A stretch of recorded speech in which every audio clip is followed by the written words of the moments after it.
Hey, chat. How's it going, chat? I know that you're probably really upset that we didn't start on the hour because you're all anxious to read this wonderful piece of fiction. I know that is probably seriously on your mind, but don't worry. I'm here for you because we are live, ladies and gentlemen. Hello, hello. So today we are resuming our reading of Reaper's Creek, aka Onision's third book, because the other two books are too fucking messed up for us to go through. Um, Tonight I'm joined by Popcorn. Say hi, Popcorn. Hey guys. And we also have Carmen. Hello again. Yeah, both of them are she, her. Yes. And I am he, him, whatever the fuck you want to call me. I don't give a shit. Let me just adjust the camera a bit.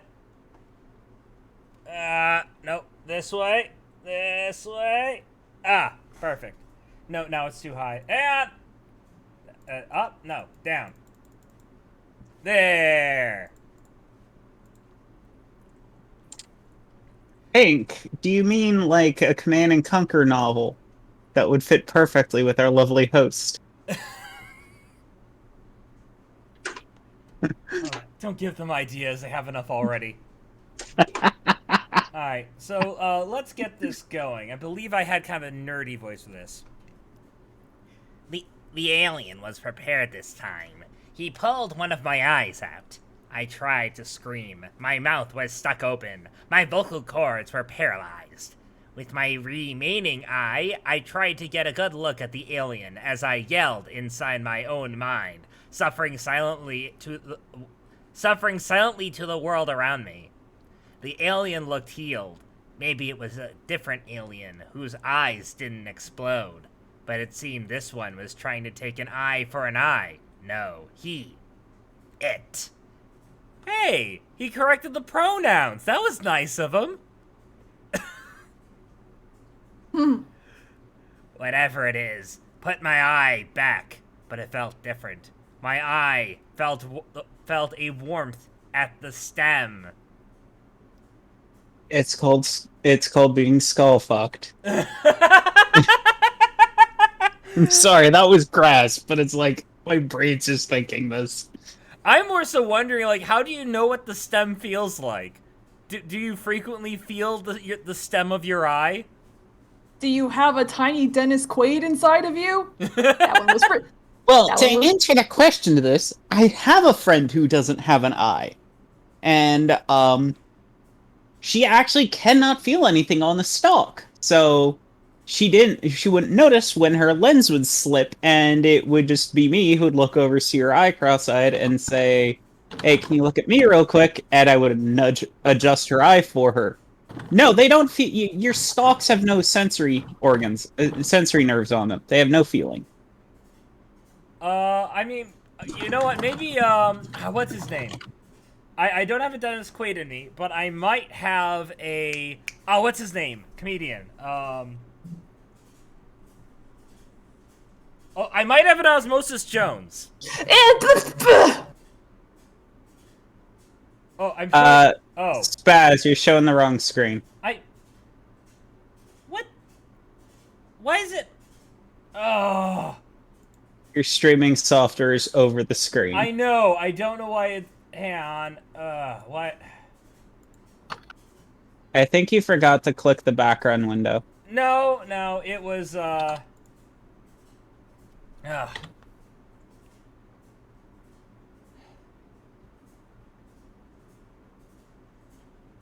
Oh no. Did I reference a bad movie? I don't like that movie. Ah, okay. What movie? Osmosis Jones. Yeah, that one. Ugh. The only movie that ever gave me a real phobia. That's I fair. don't know. It just gave me a phobia of bad Bill Murray movies. Wow, that's quite a long list at this point. No, most Bill Murray movies are good. That's a very short list. Well, I guess there is always Garfield. Um, Anyway, No. the alien reached forward and pulled my other eye with seemingly no resistance. I could see my freshly replaced eye in seemingly the same way. No blur. 2020. Or I guess, just 20 vision. Okay, this might be my inner nerd, but this is just... Did Oni-san read Bolo Rising? Because there's literally an entire sequence in that book where the clickers are surgically removing humans' eyes and putting them back in. I mean, I'm more so confronted by him not understanding what 2020 vision is. I'm just over here thinking about that Weird Al song where he gets abducted by aliens that look like Jamie Farr. That's a much better place to be than we are. Honestly, I'd rather be reading Bolo Rising than reading this. At least it was a really silly sci-fi... At least it was a really fun sci-fi Spartacus.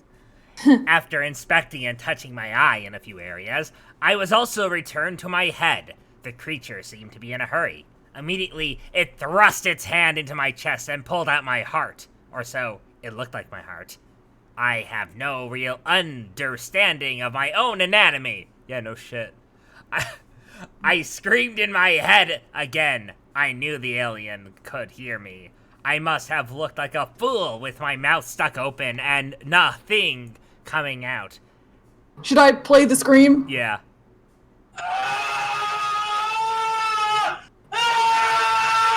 What's that even from? I have no idea. There's a part of me that wonders if that's even a scream. I think that might just be the world's loudest orgasm. Actually, hang on. Play it one more time. Sorry, I was taking a drink there. Oh, hey, Ginger. Yep, slides in 10 minutes late with not Starbucks, but like homemade mashed potatoes. Whoa! What happened? Like, what happened to chat? Like, looking at my screen capture of chat, and it seems as if. Oh wait, no, wait. Okay, never mind. I thought it got garbled, but the issue was that I clicked on an element and the dimensions of the window were obscuring the word Garfield. So I thought an SCP was trying to hide the regret. Hot damn, do we normally have this many people on Monday nights? Not usually that I'm aware of. No, Hey, everyone. Spaz kind of recruited me for this and wanted me to tag along since I've been voicing the Karen mom. And I just have nothing better to do with my life. And I'm torturing both of Vampire the Masquerade. And also, Nice. everyone, Ginger, he, him. Anyway, I love to cause problems. If you had a good flow going, I'm not sorry. just standing there, frozen, a gaping hole in my chest. I lost consciousness. A happy voice. That's you, Karen. Yep, that's Karen. Oh, right, okay. Good morning. Good morning. Good morning to... Shut up, Mom! Shut up, Mom!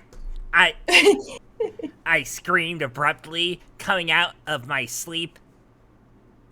Egg, don't talk to me like that. My mom yelled back, only to be interrupted again. Mom, my chest is bleeding! I yelled. Immediately, my mom ran out, grabbed my papa, and before I knew it, we were in the urgent care facility, waiting for a doctor to decide if I'm worth his or her time. Okay, so the fact that that was all in one paragraph, not splitting up the dialogue. Oh. I can't remember. Has that been done before in this book? I can't. Yes, I he honestly does can't- it every single chapter. We Oh, yeah. complained about it the entire last episode. Also, Okay.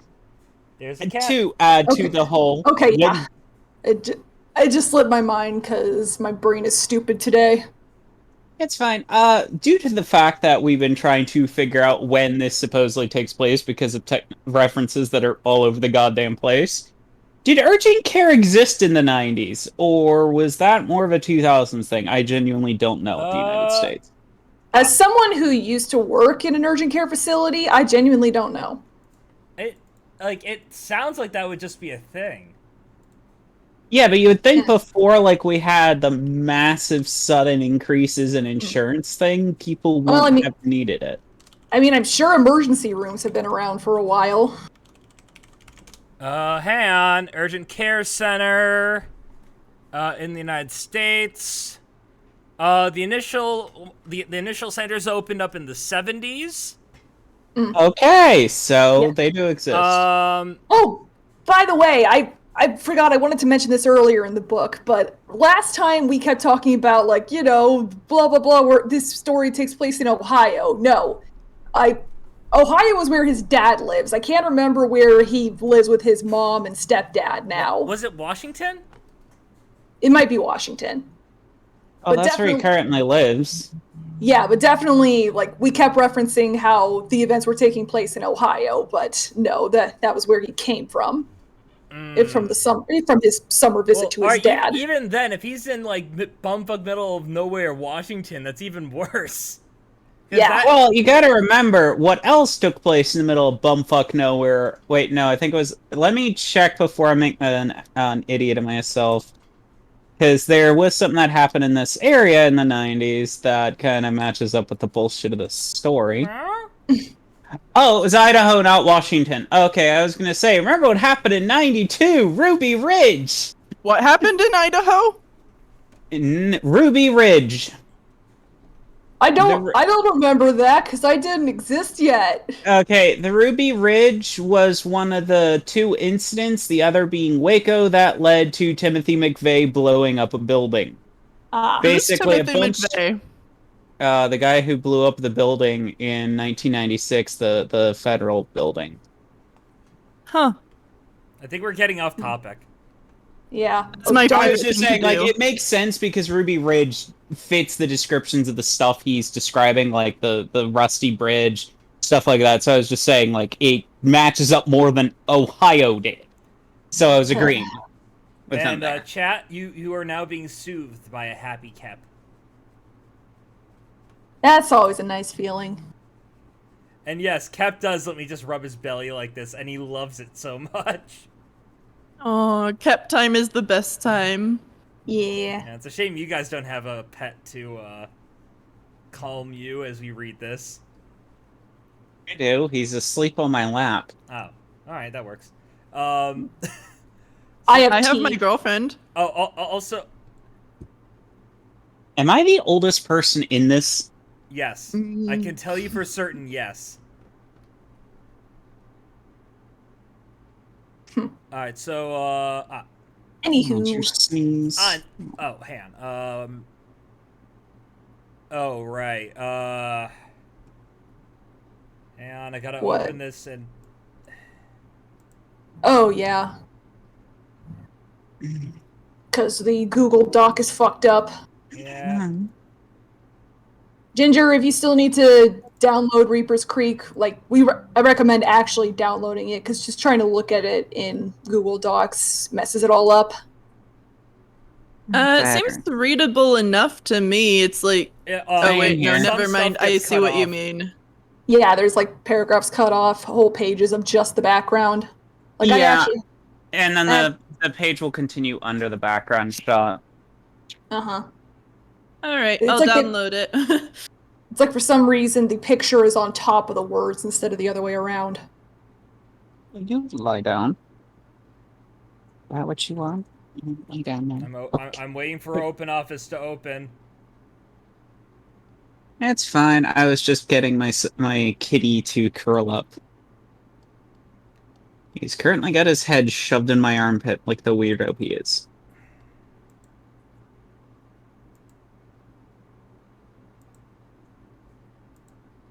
Hang on, it crashed. I think that's a sign. I believe in you, This is Open an Office. ugly ass background. Yep. Oh God. Can you guys hear me okay? Yep. Yeah. Yeah, voice mod keeps looping out on me. Weird.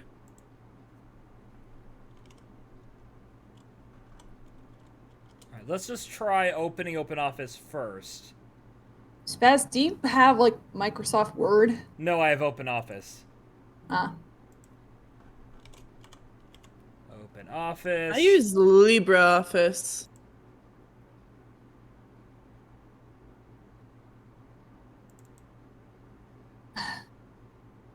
Cool. So I opened it in my like unpurchased Word and it won't even let me control F. Fuck Microsoft. I am not tainting my Scrivener program with this book, so I will stick with Google Doc.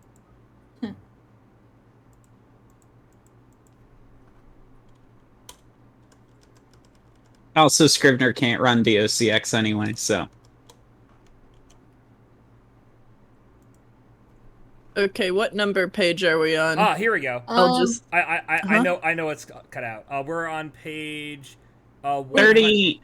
124 on the Google Doc. If Yeah, you're Okay, looking, I'm talking about the page number. Okay, if you downloaded it, like, and you're looking at the actual numbers on the page, we're at the top of 40. Yeah. Okay, thank you. That's what I'm That's looking what I was for. trying to say. Is I blanked out completely in the truck right there. So much of my life felt unfathomable now. Why was I being tortured? Why did the alien do to me this... Wait, what did the alien do to me this time? And who could I tell this without being sent to a mental institution? I am having a lot of fun coming into this in middle without any context. oh, hey, Popcorn, your character isn't dead yet. Yay! And it took me a while to remember what voice I gave Joanna, but she's Kevin. Because she likes saying dork. Yeah. Haha, Daniel, your face is turning green. My sister Joanna just sat across from me in the waiting room. She could make fun, but we both know she wouldn't have come with my mom and papa unless she was also concerned. I just glared at my sister and rolled my eyes in a slightly amused manner. I wasn't in much pain. I just didn't want to ignore a chest wound for the sake of common sense. Wait, I'm sorry. Hang on. Yeah. Ow. Did Bullshit. I blanked out completely in the truck right there. So much of my life felt unfathomable now. Yeah, he's just being like, no, it's no big deal. It's no big deal. Seriously, I didn't black out or anything. Okay. I'm cool. Do we want to let our new joiner take over as dad, and I'll continue as mom? Sure. I would be thrilled at the opportunity. Alright. Alright, Technically not dad, Papa is stepdad. Yeah, Even better. and Yeah. he's married to a Karen, because that's how I Because- decided to voice her. Because Fuck this yes. this is an Onision book, and we all know what his biological father is going to be like. Can't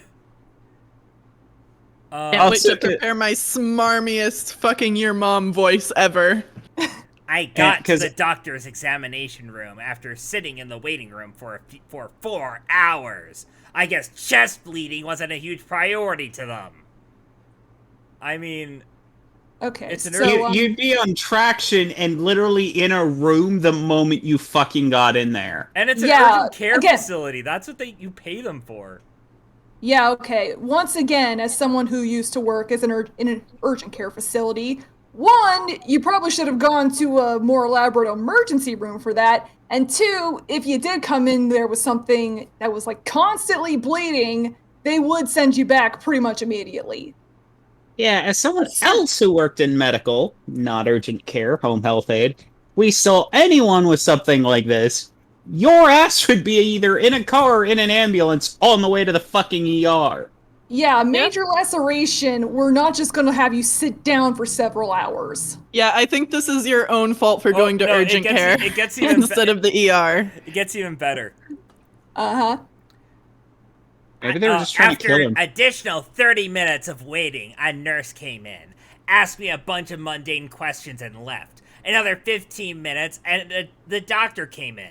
He lifted up my shirt and scoffed, then left the room after getting a few generic comments about my sleep behavior, and even gave me a speech about self-harm.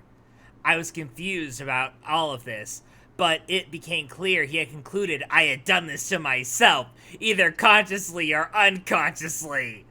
I think Onion Boy is venting his personal frustrations with not being taken personally by medical professionals when he goes in for literally nothing. I'm gonna quote Swift. Greg, who hurt you? Yeah, seriously, Doc, you think maybe the kid just fell out of bed and landed on something? The wound on my chest had already dried, and no stitches were required. Well, no fucking wonder they didn't send you to traction. You're making it out like you've got a fucking bullet hole, and it's like, oh, it's just a little scab or a little knife scratch, and it's like, huh?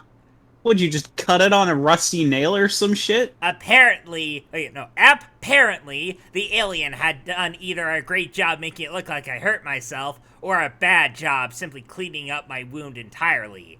I mean, it stuck its fingers through my skin before without a mark. Why did it leave a mark this time? As we left... Sounds hot. Nothing. Yeah, once again, the wrong it's, but I remember that one. As we left the urgent care, my sister indicated that she wanted to drive. My mom laughed at the idea, as she was nowhere near old enough yet. My papa remained in our truck the entire time we were inside. Wow, that guy's patient. How long was he in there? How long did he So 4 hours just waiting, 45 minutes waiting for the actual doctor, and then with the actual checkup, I'm gonna guess it was like 5.5 hours or something like that. 5 There's something hours that in the probably car. could have been cleaned with some rubbing alcohol. Mm-hmm. Apparently, while I was getting looked at, he got fish and chips. I helped myself to the ice-cold chips. You know what? I'm liking the dad right now. Just like, let the fucker die. He's overreacting to a scratch. Yeah. Everything on the road home. Oh, by the way, where the fuck are you going to get fish and chips in rural Washington? You'd be amazed. There are a lot of places out here with fish and chips. I currently live in rural Washington. Oh, well, I can't wait to go back to Seattle, trust me. everything on the road seemed normal. My head was leaned on the back passenger window out of boredom. My sister was on the other side of the back seat, asleep on her window. Everything felt so typical, till we pulled off the main road onto our gravel road. From seemingly nowhere, a man in a small black pickup truck collided with the middle of our truck. Me being immediately... Wow. I want That to point out they're on their gravel the main road onto their gravel road, which implies either this person was driving really fast on a gravel road or driving really fast on a private driveway to a residence. Also, Okay, can so I point here's the something thing. out here with his description? My sister was asleep on the other side of the back, asleep on her window, not against it. So I'm picturing her. I'm picturing her blinking on the window. Okay, so here's the Joanna- thing. Joanna's just hanging halfway out of the door. Me, Okay, so here's the thing. The truck T-boned them, which implies that they're like on their gravel road, right? So this truck comes peeling across like not even a road, but just like someone else's property. No, this is rural Washington, so it was just waiting in the trees. It was like that Stephen King movie, just like, doo-doo. You got the truck sitting there in the dark. They drive up, you see its lights come on, it goes. It's Christine's angry uncle Bubba. Me being immediately on the other side of the door he T-boned, I flew back and full-on slammed against my sister. Wow. Why are you wearing a seatbelt? No! I feel like No! Also, if no. you're T-boned and you're thrown back, I hate to say this, Onision, your back's broken. No, Like- the reason why he wasn't wearing a seatbelt is because seatbelt laws like mask mandates are tyranny. Yeah, but I'm dead serious. As a person when- who is partially T-boned, he would I was hit diagonally in the rear of a car. It's why I have memory issues. It took 2 years for me to regain the ability to walk. So, yeah, he was leaning on the window. yeah, he'd be fucking dead. And apparently he also wasn't wearing a seatbelt, so he's extra dead. He's dead, And and, his he sister killed his would be sister. extra dead. All of them would be extra dead. My mom's This window. is the end of the book. My mom's window shattered, and my papa was completely unaffected, aside from a few pieces of shattered glass scraping his face as it flew past him. What kind of windows are they using? Also, bullshit, because you're telling me he is completely immune to all the shockwave of impact going through him currently. Well, it's because his Yeah. dad. It's because his dad is papa is a Chad. Also, probably the mom was wearing a fucking seatbelt. Well, I guess the papa takes his brain force in the morning. Brain Yeah. force plus. But yeah, I don't think car windows shatter like that. They don't turn into shards of glass, but I've been in a car wreck where windshield shattered. Well, yeah, they shatter, but they don't. They generally what's the word I'm looking for?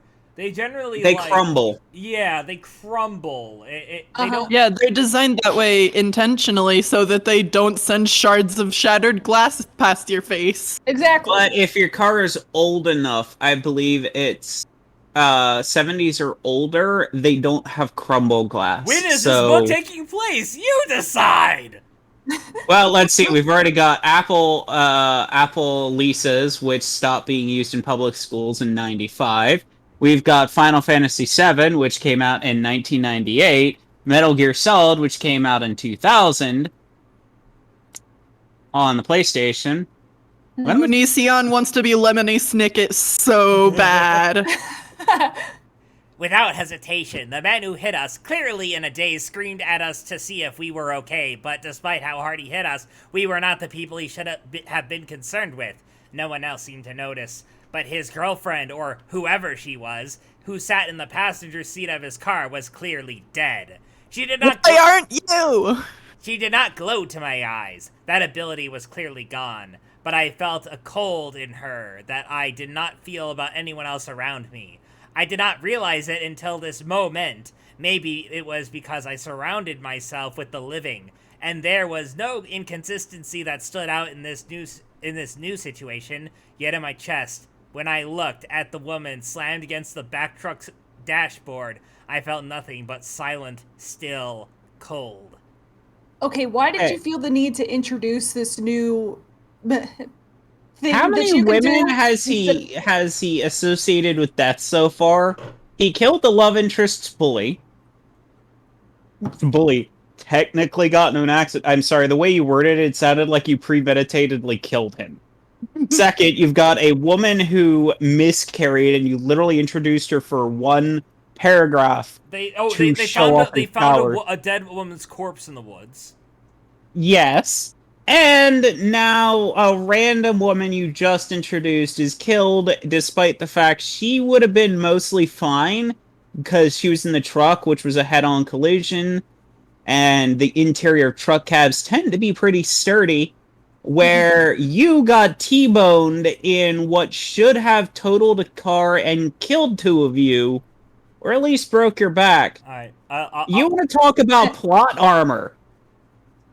And can I finish my point? yeah. Yeah, sorry.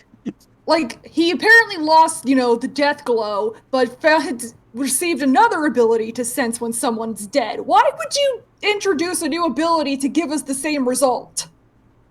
Especially Just after shut you... Waste of time. Alright, I'll do this. Are you okay? Oh my god, I'm so sorry! Where did you come from? Oh man! Oh god! They killed her! And then they're gonna kill me! Oh my god! My name is Ingrid Gilligood. Oh, I now know why I recognize that scream. That's actually from that movie. Oh, that's from Troll? That's from Troll 2. Yeah. Yes. Nope, it is. Yes, it's from the scene where one of the guys is being plantified. It's not the one Spaz was referencing. It's from an earlier scene, but I was like, I knew that scream sounded familiar because I watched Troll 2, and it was hilarious. It's from the teens when they're getting popcorn to death. No, the popcorn kid didn't die. Oh no, not them. Before that, Yeah. before the popcorn scene, she kills all the guys around the RV. Yeah, And- the guy who got covered in popcorn miraculously did not die. Oh. The man yelled at us in our large orange vehicle as we all recovered. My papa looked back to me. It's Chad. Oh shit, that's me. I Yeah. forgot. Remember, you are Chad. You are Chad fucking the mom. I am the kid in the Call of Duty lobby, except I actually did fuck your mom. Yes. Daniel, are you hurt anywhere? I replied. My chest is bloody again, but I think I just ripped the scab back open. It's scabbed already? Meanwhile, God, this is such a minor injury. Meanwhile, Joanna was sitting there wailing in horror. Ow, my ear, dork. She screamed. Apparently, a piece of glass somehow found its way into her ear canal. Just like in Sonic X. Again, how would this happen? Sorry, I've had tubes before, so shit in the ears. No.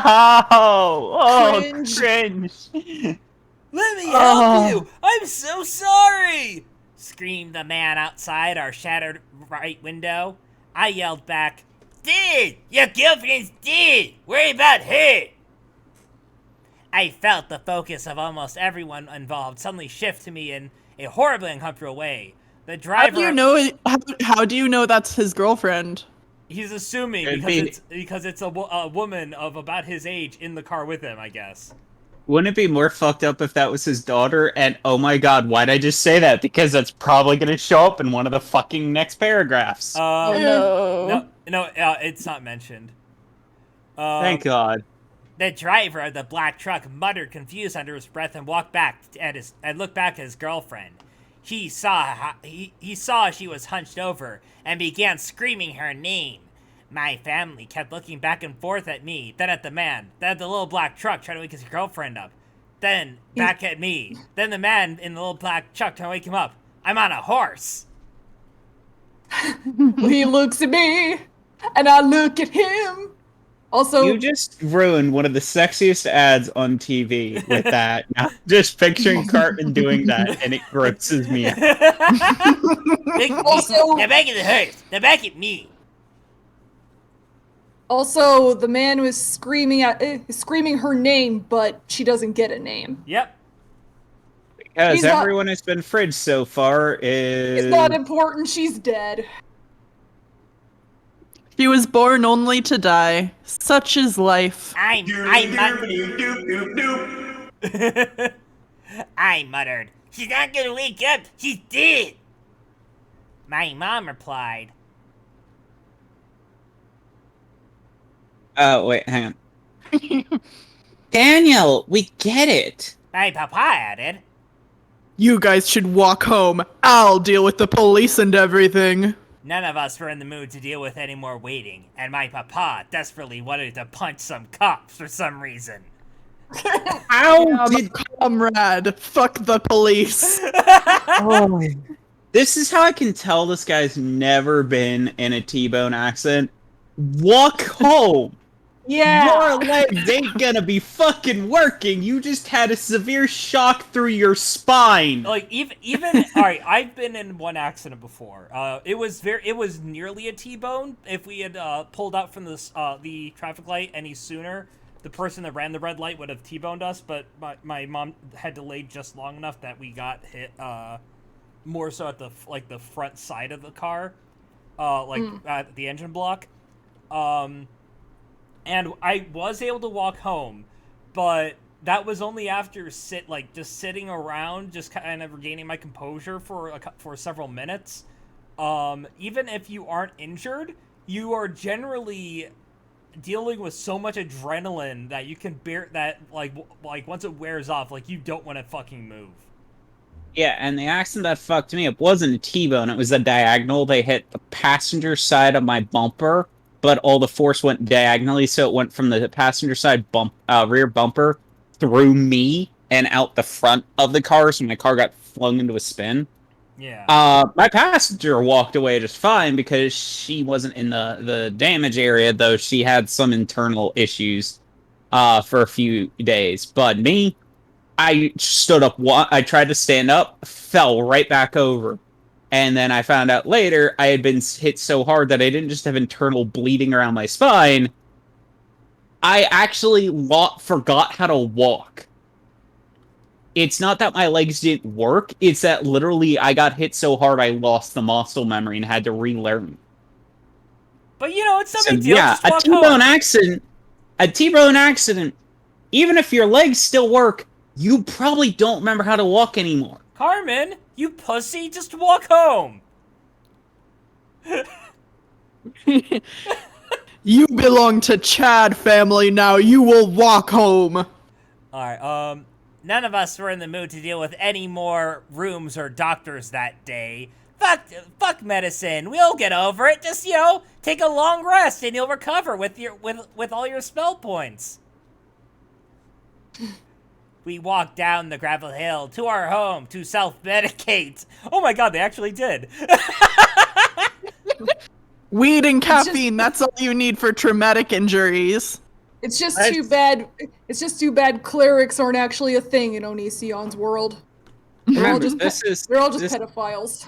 This is rural Washington, so most likely self-medicate means beer, possibly cocaine, and most likely coffee, or a cheese zombie. Or all of the above. Yeah, I didn't know what a cheese zombie was before I moved here. Had one, I never want to eat one again. That night over dinner, my papa was looking at me funny. He was having a stroke. I asked, "What's up, papa?" He replied, "How did you know that woman was dead besides the obvious of her being slumped over?" I answered, did she look dead? My papa, did she look dead? He replied, "No, she looked unconscious. I looked at her and assumed that she was asleep after that dramatic and horrifying accident." I looked down at my plate. I was abducted by an alien. I've been abducted a lot. I think they put stuff inside me. I think I can do things.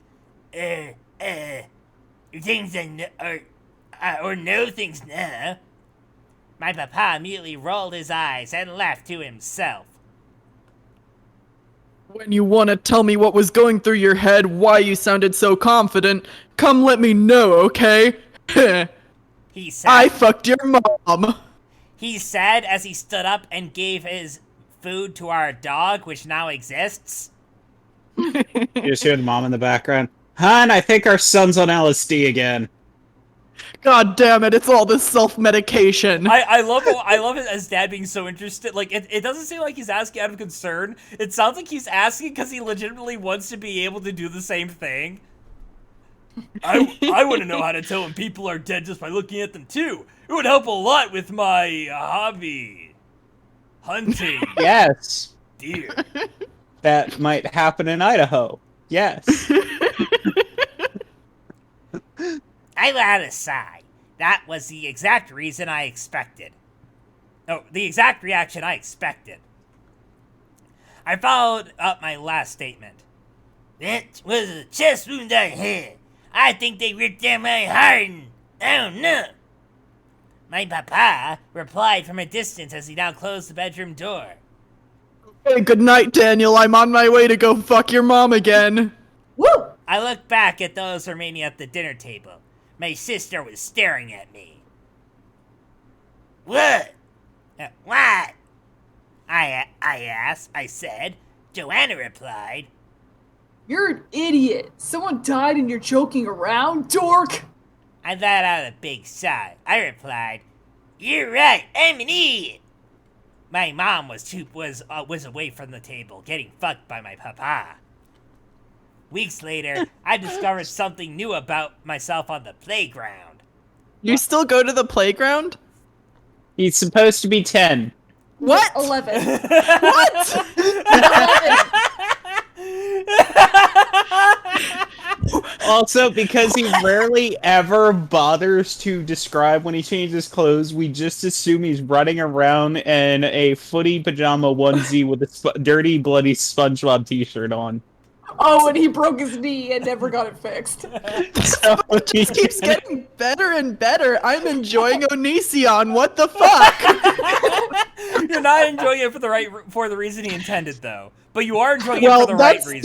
That's what makes it that's what makes me not entirely fucked up.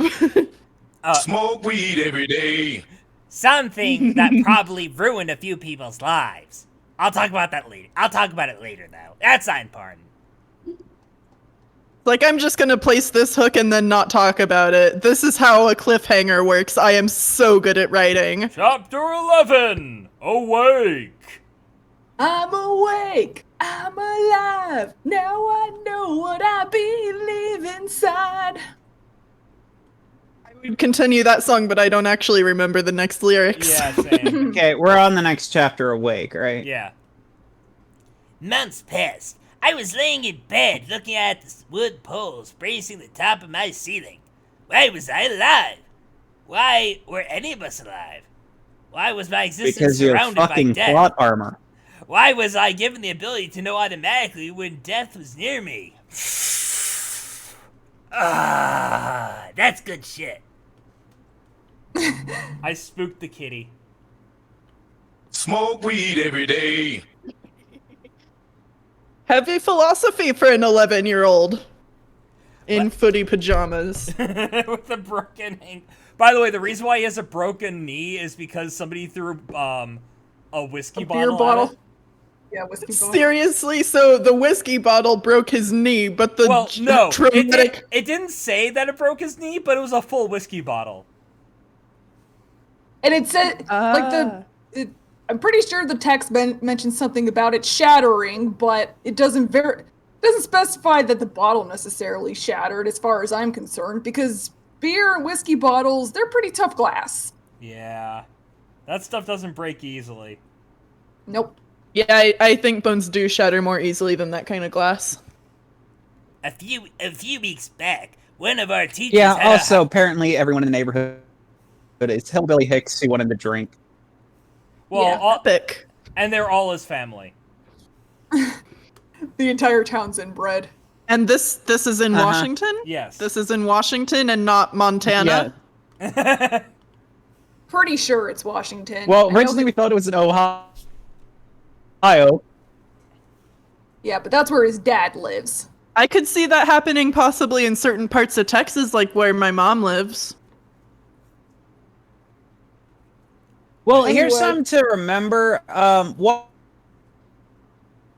You're cutting out. Washington, outside of there's an area south of like. Oh, it's still cutting out. No, you're good. All right. So there's an area that there's this guy who's very famous in Washington when I still lived in PA that was known for trying to push this theory of why men should reproduce with younger, like teens, Ugh. and Yeah, I remember that. forgot. Yeah, it was that guy. That was Washington. Oh my goodness. It did spread over to here. I'm sorry, guys. I was looking ahead. This chapter is the moment I've been waiting for. I look forward to it. A few weeks back, one of our teachers had a heart attack in the middle of class. No students are being noisy or anything. Many people act like you only get heart attacks when someone surprises you or you're exercising. Mr. Lucas died right in front of his 5th grade class, and he wasn't even standing up. Just died in his chair, and it took the class half an hour to notice. It would not take you half an hour to notice. Yeah, 15 minutes at most. Yeah. Also, I can't believe I get to say this.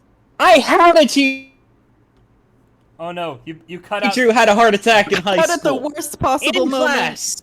Okay. You had a I'm teacher that turning- got a heart attack in high yeah. school in the middle of class. I'm turning off this noise suppression because I think it's fucking with me. Yeah. Okay, so my English class almost got all of us expelled in 9th grade because 3 kids bullied a substitute so bad he had a fucking heart attack in the middle of the class. I'm dead Wow. fucking serious. He was like in his 80s. And it's like all of us almost got expelled, even the ones of us who had nothing to do with it, because we didn't realize they were doing this. Because they'd walk up and quietly be pestering the shit out of him. But it's like, we're just like, oh. So yeah. I actually kind of believe here, yeah, depending where the teacher's sitting, because the teacher sat behind the students in this situation, I wouldn't be surprised if they have trouble noticing it. But if the teacher's right in front of you, you're going to notice. But if the teacher's behind you, you won't necessarily. Why was he still substitute teaching when he So- was 80? Well, to be Fuck if fair, I know. at my first college, my economy class, my professor was like really old, and he died halfway through me taking the class, and someone else took over for the rest of it. Damn, that's dark. Yeah, I he didn't die in. College He didn't professors are die a bit in different. class. Like college professors are a little bit different than elementary school teachers.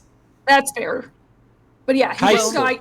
He didn't die in class. He just died while I was taking, like, in the process of that semester. Yeah, high school. College is definitely he way didn't die in different from high class. school, though. He had the heart attack near the end of it. Yeah, he had the heart attack near the end of it, so we were all leaving, but apparently right after we left the room, the paramedics were called. He did survive, but it's like I said, the principal almost expelled the entire class just by association. They were like, Wow. wait, what happened? So yeah, Okay. in 2002, Kepler has decided that since I am I brushing almost him, got expelled because of that. So Kepler has decided that since I am brushing him, he must also lick my arm. Aw, you're grooming each other. That's so sweet. Yeah. That's some genuine cat affection right there. Kepler, you were the only thing getting us through this story. I have tears in my eyes. And let me turn off the autofocus because it is doing weird shit while I'm brushing. Lumpy is currently asleep beside me, licking himself clean. How is he asleep and licking himself? Because he'll fall asleep with his head tucked into his stomach, then just gently lick his stomach while he's sleeping. I don't know why he does it. He's just weird.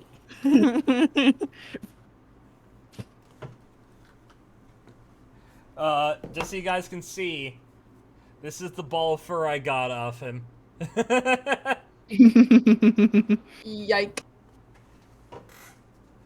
You could make a blanket with that. Well, not with that small amount, but yeah. But like if like with a month's worth probably. Potentially.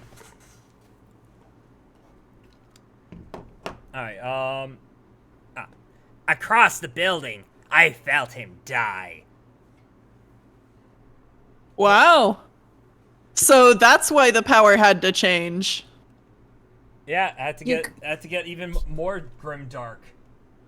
You could have just said that, like, your death sensing power had evolved, not that it was necessarily replaced with a completely different death sensing power.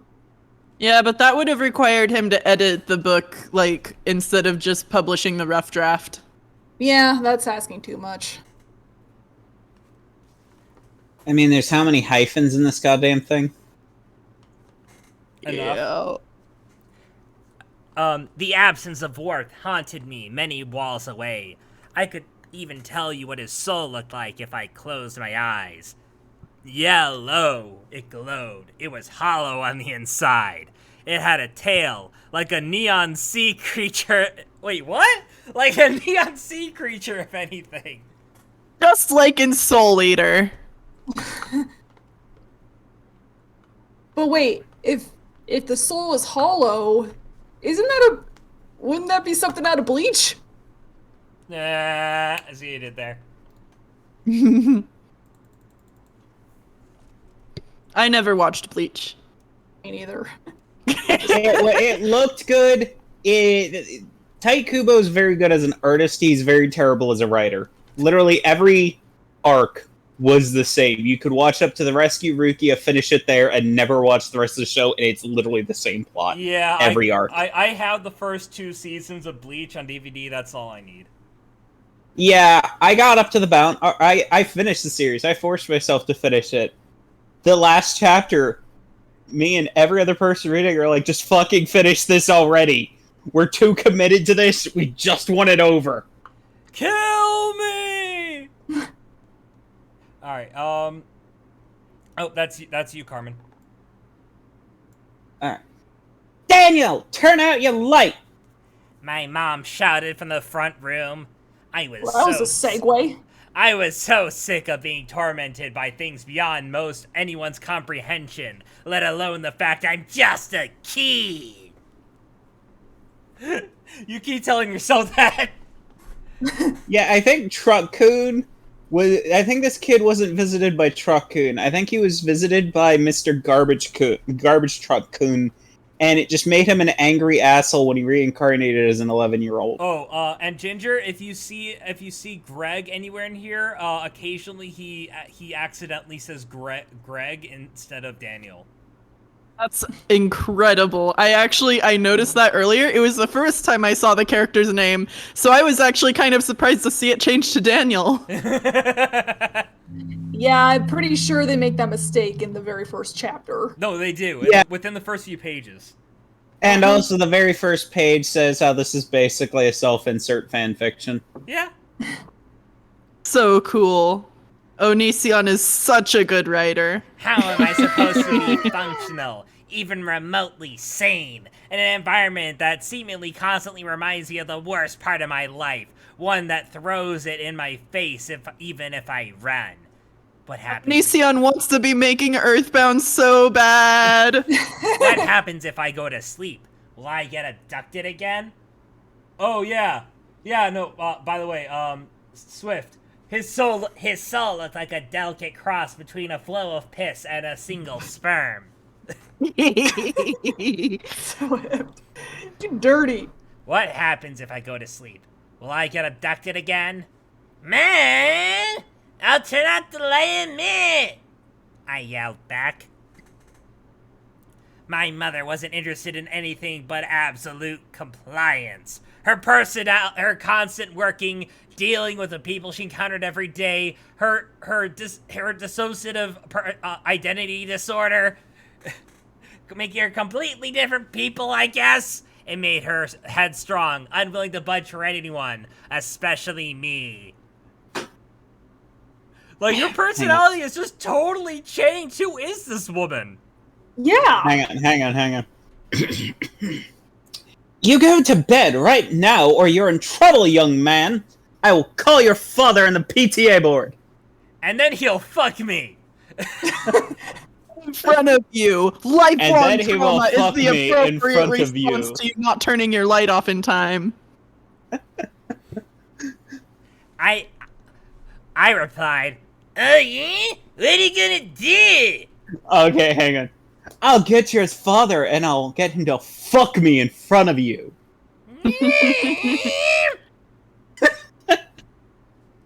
And my man immediately slapped her belt against my door. As the belt impacted, I could hear the cheap wooden door creak as if it had been dented from the outside.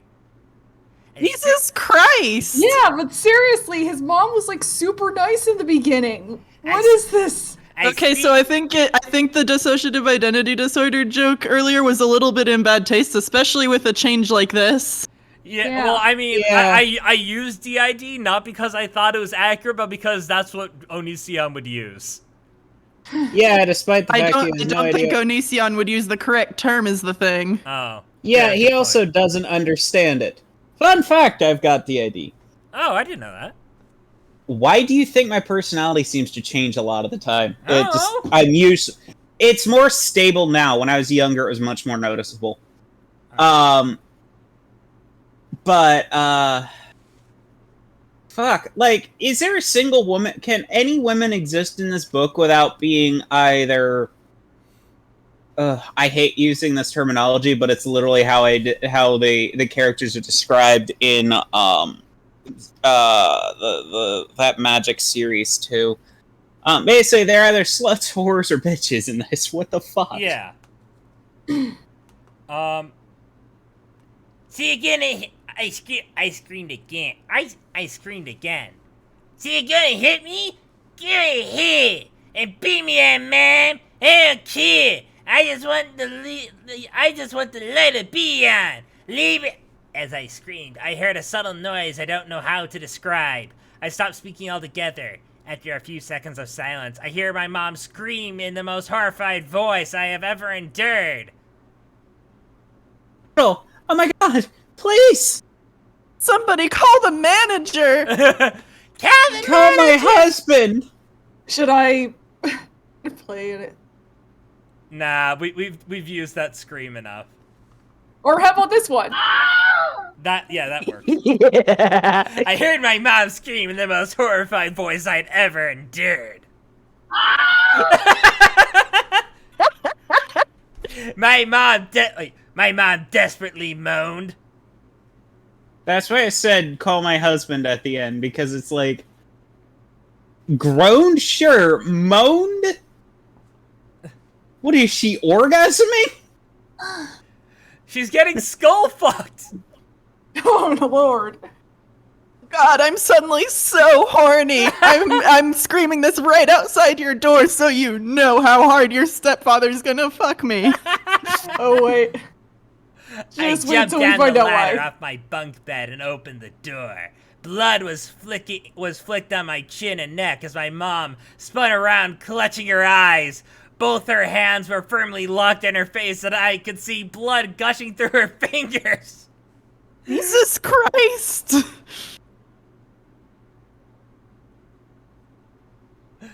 Give me a second here. Daniel, My mom stuttered and then collapsed, smacking her head against our kitchen counter just outside my bedroom door. Why is the kitchen counter just outside your bedroom door? Who designed because this he fucking sleeps house? in the laundry room. Yeah. What? Yeah, he sleeps in the laundry room on a hammock held up by chains. Why? And there's and the house's heater is in there too. Oh, it's not a hammock, remember. It's a board held up by chains. Ah, right. What the fuck? And he likes it. Huh? And he somehow can sleep to the noise of a washer and dryer all night. What? How have I missed so much in only 40 pages? I dropped to my Onions. knees and began screaming. Mom, stop! What happened? What did you do? She had to have put something in her eyes. I couldn't see through the door. I had no idea what was going on. My sister and Papa were out closely crouching behind me. My Papa had his phone in his hand and was dialing for help. Desperate to know what happened to my mom's eyes, I slowly put both my hands on hers and began to pull them away from her face. She bled out immediately. Even in her fall, she still had a death grip on her own cheeks, the bridge of her nose and eyebrows. But as I applied pressure away, it was like her muscles relaxed and willingly moved with the intentions of my mind. Initially, my mother's eyelids were caved in, as if her eyes had melted in her head. But I didn't see this until I began manually turning her unconscious head toward me. Right before I saw her eye sockets appear to almost be entirely empty, I also witnessed them once again revealing blood-covered but fully restored green eyes! Huh? My mother was immediately conscious, blinking the blood out of her eyes. She was calm and smiled as soon as we realized we were all around her. Papa was speechless, and Joanna, with tears in her eyes, screamed. What was that? That's impossible. What is going on? Why? What? Oh my god, how much X did I take, dude? I looked back at Joanna, equally horrified by what just happened. As my mom continued to smile, she stood up, and my papa proceeded to tell the emergency operator to send someone out regardless of the development. Excuse me. Excuse me again. And none of us had any idea what was going on. By the time the first responders showed up, my mom had wiped all the blood off her face, put on makeup, and cleaned up the house. What? We were out in the middle of nowhere after all. She had time. Do you, Popcorn, do you have any sound effects from The Thing by John Carpenter? No, I don't. Because this would be a great scene for that hissing noise the Thing makes. Well, I do have this. That was pointless.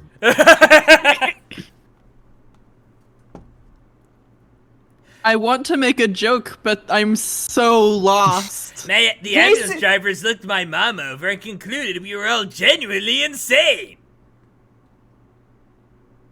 My mom was honest with them about what happened, but her constant smiling didn't help us, any of us appearing less crazy. All the blood that got splurted around that would take a lot longer than a couple hours to clean up, that was good. Yeah, so basically his mom's eyes exploded and then grew back. As green eyes instead of whatever color they were before. I feel like I that think would they have were been more blue impactful. before.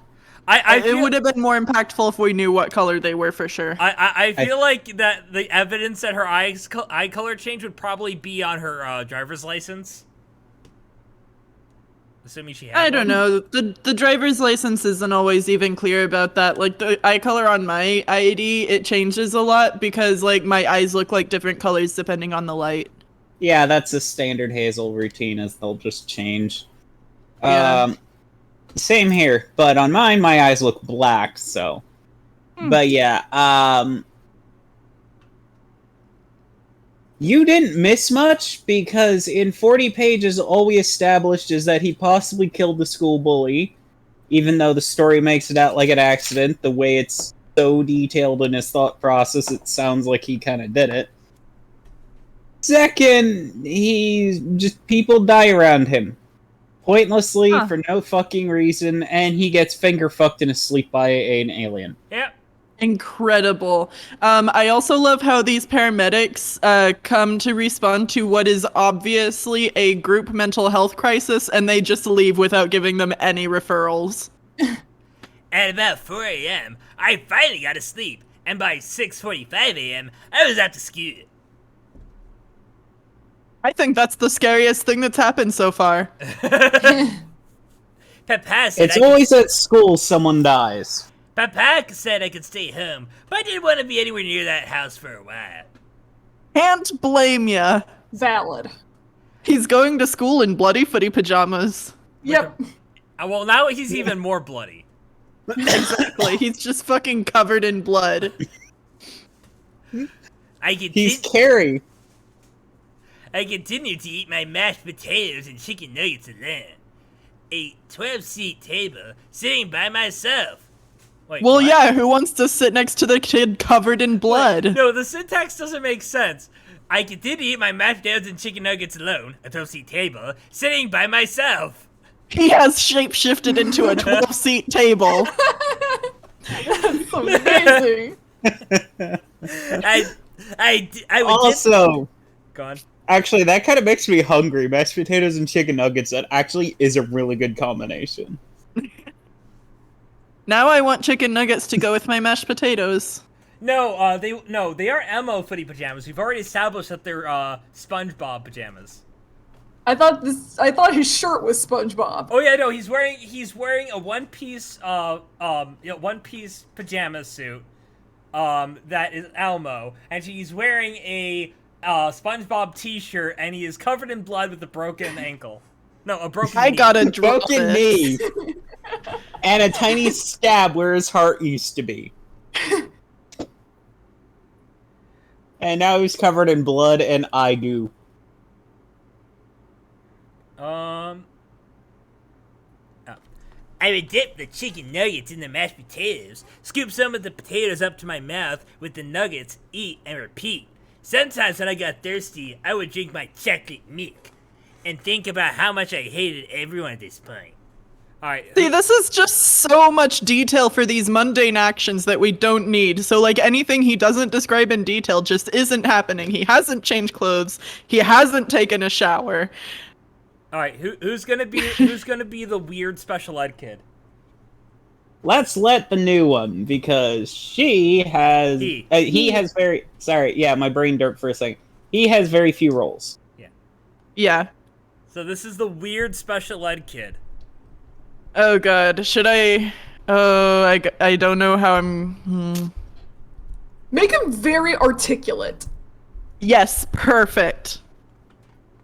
Alright, I gotta make him fucking overly articulate, like my own 6th grade self. Okay. Nice to finally meet you with the lights on, Danielle. A voice said, coming from the corner of my right eye. God, no, it's just this tiny little person hanging off of his eyelid. Well, of course, he's a table right now. Yeah. Refusing to look at them, I replied, "Piss off!" I could hear them chuckling under their breath. They continued. Oh my god, canonical non-binary kid, too! What happened to the kid Popcorn was voicing like an Indian one? Did he die or something? I forgot. David, he hasn't shown up in a while. He's just not around right now. Like most characters in this. Did I say Daniel or David? It's David. Thank you for giving your characters almost the same name, Onion Man.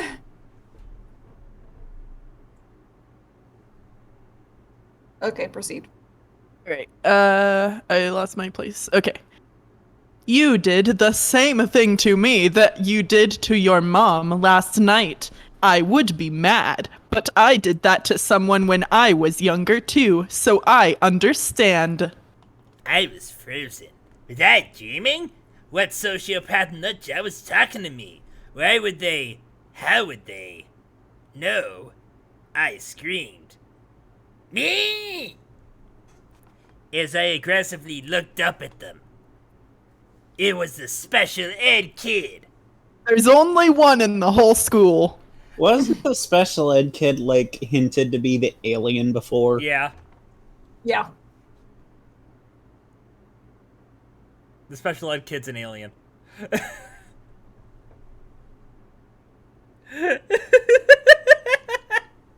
It's okay, I thought I was an alien in middle school too. I am an alien.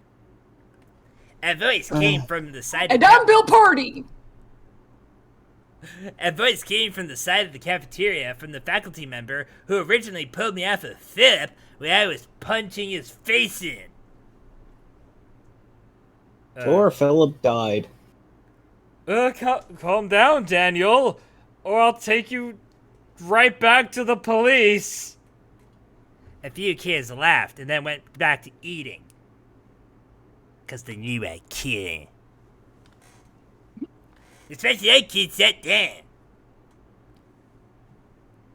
So, I just thought you should know I'm here, even under this metal roof. The freckle boy said as he pointed up at the ceiling of the school. He continued. Can I have your apple? He reached out and snatched off my tray. I remained frozen with complete tunnel vision. The boy said, Look, I can tell you're in shock, and we can talk more later. He chomped into my apple, eating relatively normal, as if he was actually human. Oh my god, he's eating normal? From Norman, wait. I'm imagining the main character from the movie Airplane where he has a drinking problem. Oh yeah, I love that. Oh, as I continued my horrified gaze, the boy asked, Did you want me to take care of anyone, by the way? Your drunk uncle? Your snobby sister? I am a great babysitter. I can put quite the scare in some people. Not you, though. Not on the ship, at least. I was done looking at him. I saw a glint in his eyes that haunted me to my core. He was a minority! Definitely Carmen. I mumbled under my breath. Mr. Wee! Then I looked up. He was still there! He didn't respect my DNI. He didn't read my card. He chimed in. Oh, sorry. Yes. The boy bit another chunk of the apple off and stood up to walk away. Get off of me! He was about 20 feet before I realized I peed myself. Piss Chat Alex makes a proud return. Yay!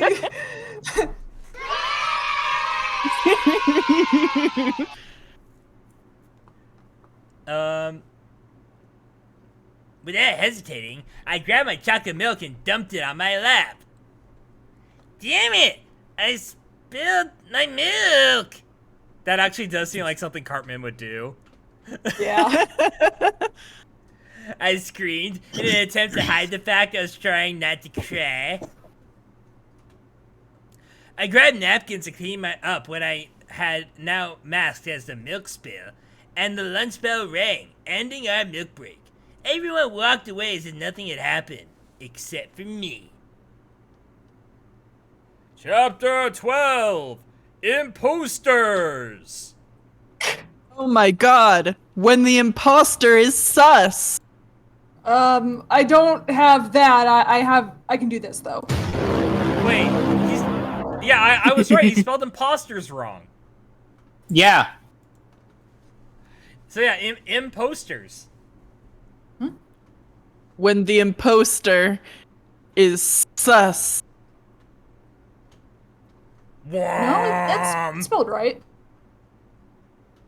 Is it? Shouldn't it be IMPOSTORS? No, imposter. That's imposters. No, imposter spelled right. Open office. What's wrong with you? It's like my autocorrect with the word meerkat. I don't want to do this anymore. All right, we're done. Good night, everybody.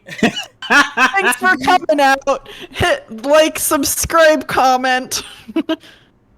Specifically, the button that says like, subscribe, comment.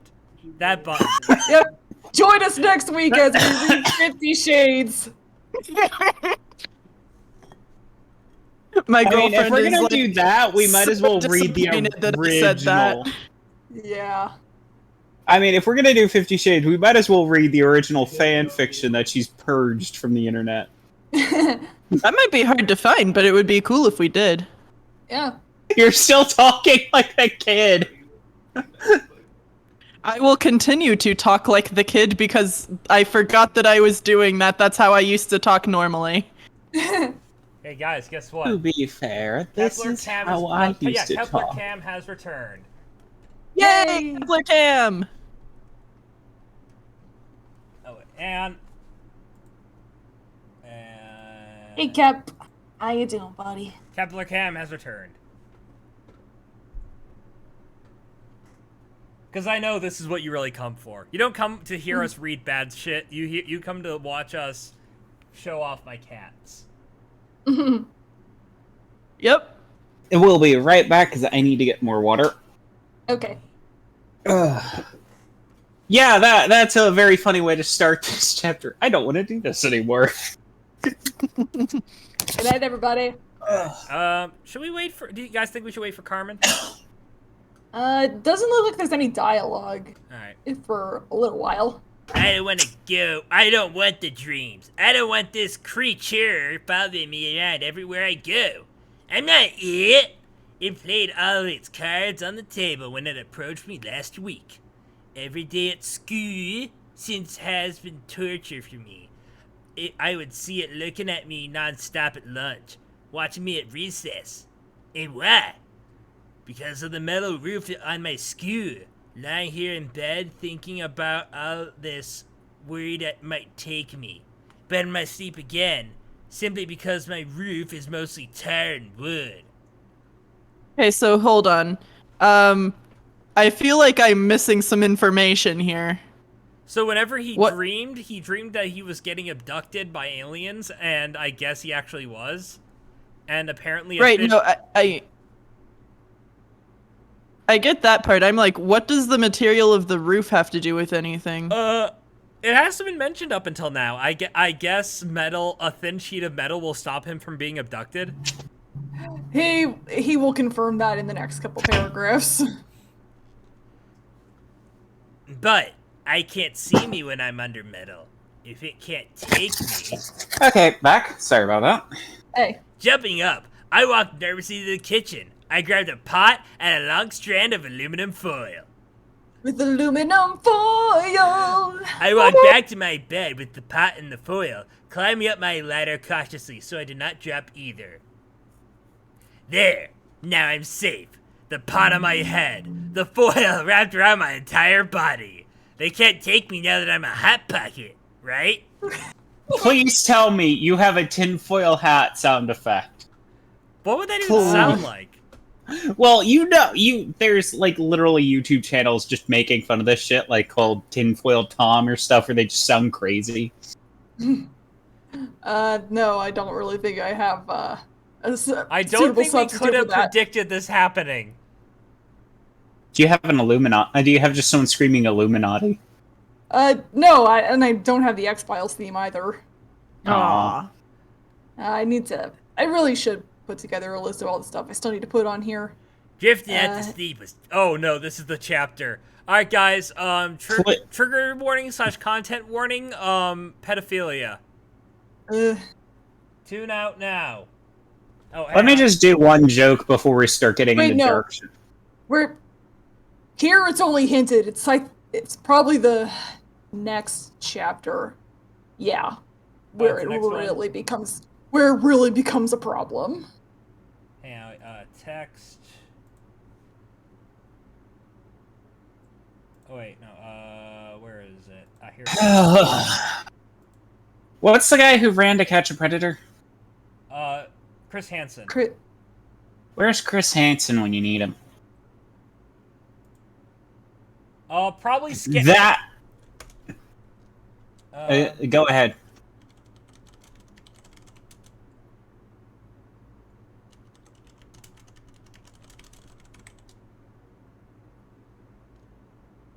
Hello? Yeah. Hello. Um.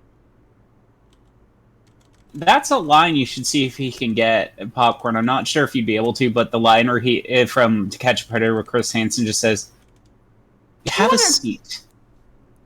Do you want to explain what you're doing here? Yeah. I added the content warning to the stream. Yeah, but like that would be a line she needs for her soundboard of just Chris Hansen saying, "Do you want to explain what you're doing here?" No, Yeah. it should be it should be him saying, "Please take a seat." I said that, then no. Please take a seat. Then we should do a popcorn set, or it's like, "Do you want to explain what you're doing here?" I can do both. Suddenly, everything felt warm. Tall grass surrounded me. A totally hot, sexy woman stood across from me in the field. From the back, she looked like my teacher. She turned around. But yeah, before when I said totally hot, sexy woman, yeah. Now we're getting to the point where that's actually said canon. She turned around. No, she was beautiful. She had perfect boobs. It's an 11-year-old child! She had perfect boobs. Her brunette hair flowed over her naked chest. She was calling my name. All right, what were we gonna say, popcorn? I was just gonna say, being charitable, maybe he's turned 12 at this point. All I'm picturing is that's my boy's opening act, Uh, where where it's literally him doing this with his teacher.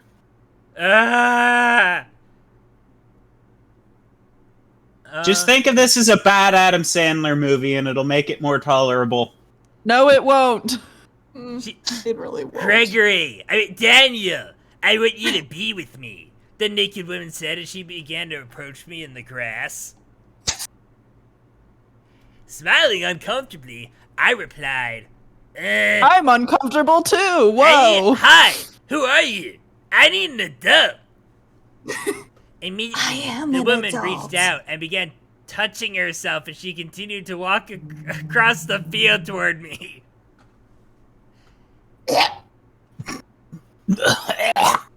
I'm dying, Squirtle. Be with me, Daniel!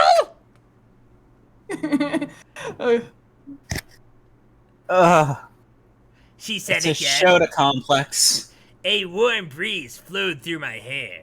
The sunlight in the background gleamed off her perfectly toned skin. She now stood in front of me, reached her hand at as I only stared at her crotch, wondering what or who I was even looking at.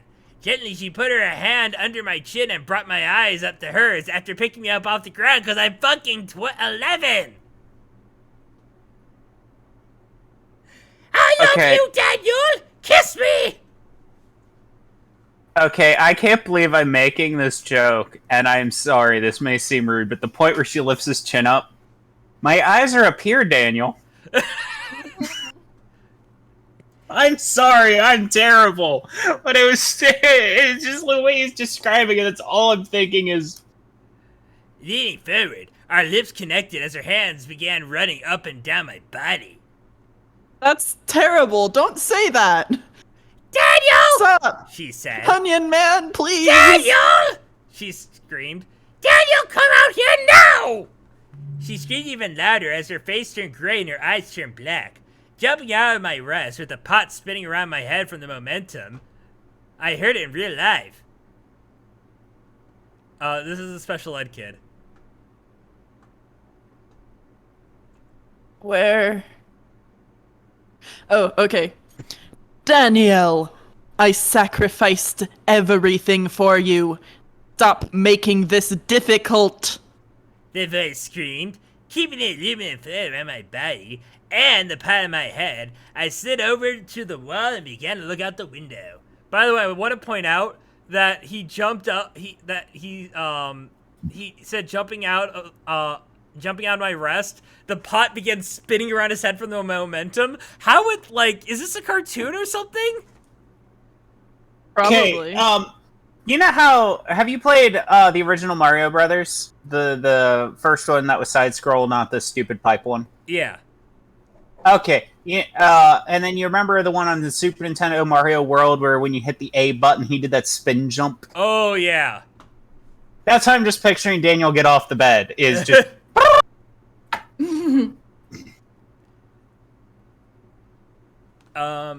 It was the gray. The alien in the special ed's body. His eyes kept blinking from human to black. He was staring right back at me through my tiny square wooden frame bedroom window.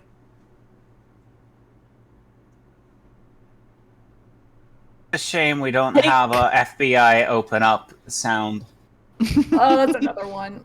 Let me just go ahead, open the list of stuff I need to put down. Because this is just the point where that would be good. Just FBI open up. Take the pot off your head, Danielle. Screamed You the look alien stupid. again. A drop of sweat slid down the side of my face. The aluminum foil isolating my body heat and my nerves combined began to trigger claustrophobia. I had no idea how to react.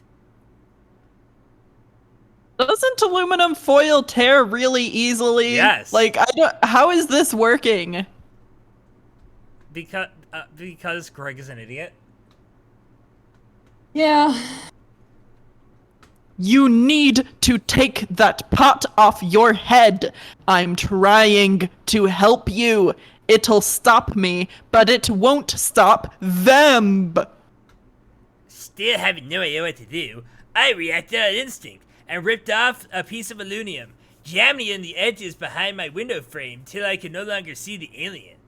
I heard my papa scream to the outside through my sister window.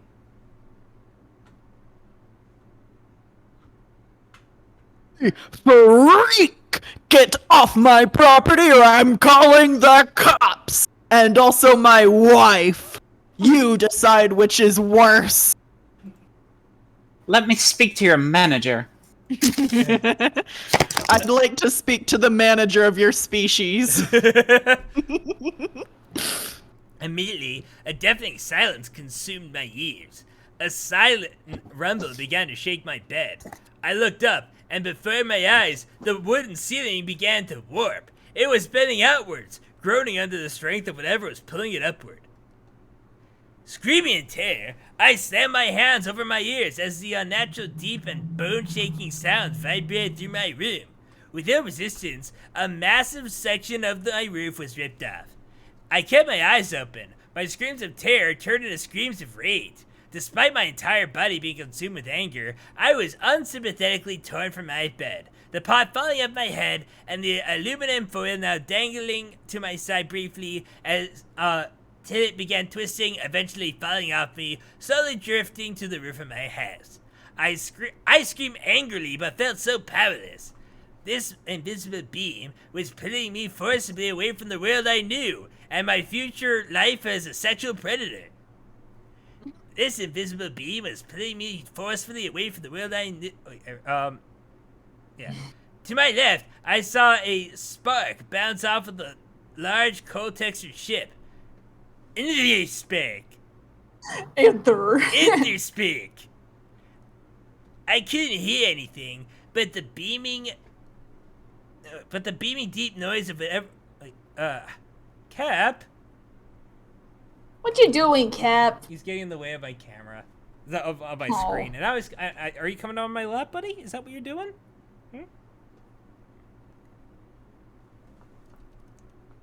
You should give him his own little keyboard. I've heard people say that. I don't know where I would put it. Just put it on the floor next to your desk, or on top of that little tray where he keeps walking on.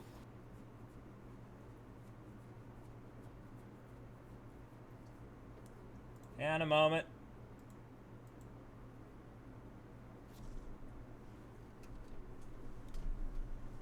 There, we're back to the Kepler hour. He has returned to my lap. Yeah. So, the woman... So, if I'm following this correctly, the woman wants Daniel because of his powers. And the alien wants to stop the woman. And Daniel only has his powers because of the alien. And essentially, he's scared of the alien because the alien made his mom's eyes go kablooey and then grow back. So he wraps himself in aluminum foil in a pot, which somehow works. And the dad's running out to try and chase off this weird sexual predator who is trying to steal his powers. I guess. Sure, let's go with that. That's the only thing that makes sense out of this, because it's like, why else do you have a random naked woman in your front yard wanting to fuck your 11-year-old son? I couldn't hear anything but the beaming deep noise of whatever was pulling me in. But I could look down, and there was my papa. He had his rifle and was shooting at the ship. Fucking Chad. His mouth was moving. He was crying. I couldn't tell what he was saying, but his tears fell and he raised his gun again to fire once more. My vision went black. He killed me, I'm dead. I was gone. The ship is gone. We were lost to the wheel again. As I woke, I could see my right arm was missing. I was standing vertically, but not under my own power. I was in the dark room with seemingly no walls. Black tubes were packed into the stump where my arm used to be. I felt fine. I felt at peace. One of the tubes, no doubt, was drugging me to feel this way. I'm 11. There were 3 aliens now. One of them would see me trying to remove something from my arm, which was hovering in the air near them. Hours passed, and they performed numerous procedures on me. Most of them seemed to be the extractors, as if they were trying to undo what someone else had done to me. The tubes were removed from my body, but I didn't bleed. I wasn't sure why. The aliens reattached my limbs, and then I was gone again. Lost in the lack of consciousness, lost in the dark emptiness. I woke up to see a bird landing down next to me, the bright blue sky beaming through the hole in my ceiling. The bird tilted its head at me, then flew away. I was in my bed, but the damage had been done the night prior was still there. I could hear my mom crying in the other room. I could hear the chatter of other women and men in my home. Slowly, I clambered down the ladder. My arm hurt a little, but so did the rest of my body.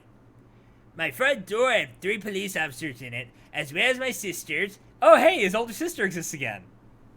Oh yeah. Mom and Papa. I said, Oh, I see. So, because they lost Daniel, they thought they need their replacement child. Oh. When they said they put his arm back on, now I'm just picturing that scene from Elfen Lied where she stops focusing and her limbs fall off. Daniel is TDK.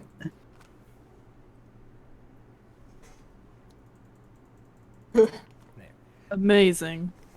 Yeah, he's gonna walk down in the desk and be like, God damn it, he's still here. All right, now Kep has claimed my mouse, the area where my mouse is supposed to go. All right,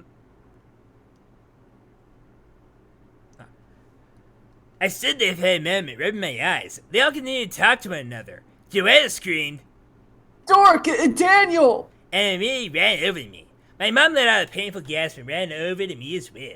Before I knew it, everyone was hugging me at once. It was nice to know I'd be missed if I ever left for good. that is such a an Onision thing to think. Like, you know, everyone's like, you go missing for a full night. Everyone thinks you've been kidnapped, and what your first thought is, wow, if I ever die, at least a lot of people will miss me. I'm 11. And Oh yeah. I'm sorry, Swift, you're right. But wait, if I'm Bill Party, does that mean I'm TDK? My mom let out a painful gasp and ran over me as well. Before I knew it, everyone was hugging me at once. It was that. oh, I read that. One of the officers spoke up. Who wants to be the cop? All right, I'll do this one. We're probably gonna have to call. We're probably going to have child services pay you a visit. This seems like an unstable home, both mentally with the mom thing and physically with whatever you did. Damn to it, the Sergeant! youth. We're in an Onision book. Stop being competent. Your mom wasn't too happy when you showed up either, Wally.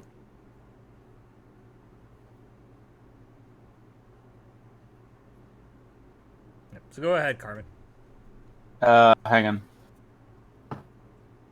Oh! Wait. Hang on.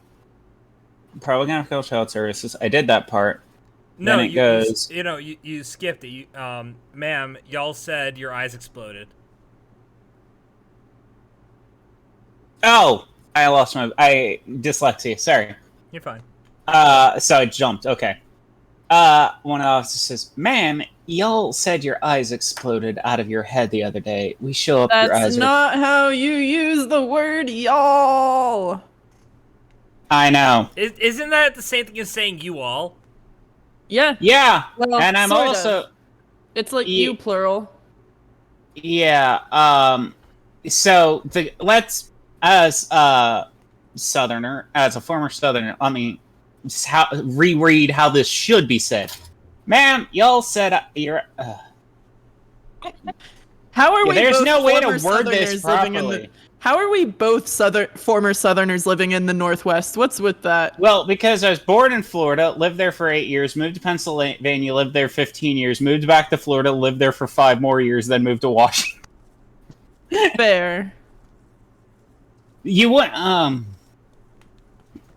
don't think you could use this sentence properly with y'all in it, because... Well, no, you could say y'all. Well, okay, so here's the thing. Y'all singular is just you. Or yeah. No. Maybe he said y'all because everyone is insisting that happened. Yeah, exactly. So I was gonna try to think of a way to phrase it to incorporate that. So instead of ma'am, it's like, y'all said her eyes exploded Also- out of her head. Also, Yeah, that worked. Also, isn't ma'am traditionally spelled M-A'-A-M? Yes, and Yeah. do you know Yeah, why? because this version of ma'am, isn't that like the Irish or It's- Scottish way of saying mom? Yeah, No, it is. Yeah, but there's also another reason why ma'am is M-A''A''M. It's short for Madam? madam. There's yes, it's a shortened version of madam. Yeah. And so yeah, Anyway. y'all doesn't work here because it's a plural word in a singular sentence. Oh, no, I see what's going on here. Ah, no! No chewing that cable. I will spray you. So I'm playing two different officers. Okay, so one's gonna be just the disheartened, the other one's gonna be deep voice. Yeah, I poured cold water on you, Cap. You aren't supposed to be chewing that cable. No. Okay, so they're So, harping can- on us to continue, so let's go. Yep. Ma'am, y'all said your eyes exploded out of your head the other day. We show up, your eyes are fine. You said your kid was taken by aliens the other day. Your kid's right here. Care to explain? Well, there is that giant hole in the roof. That might be something. Yeah.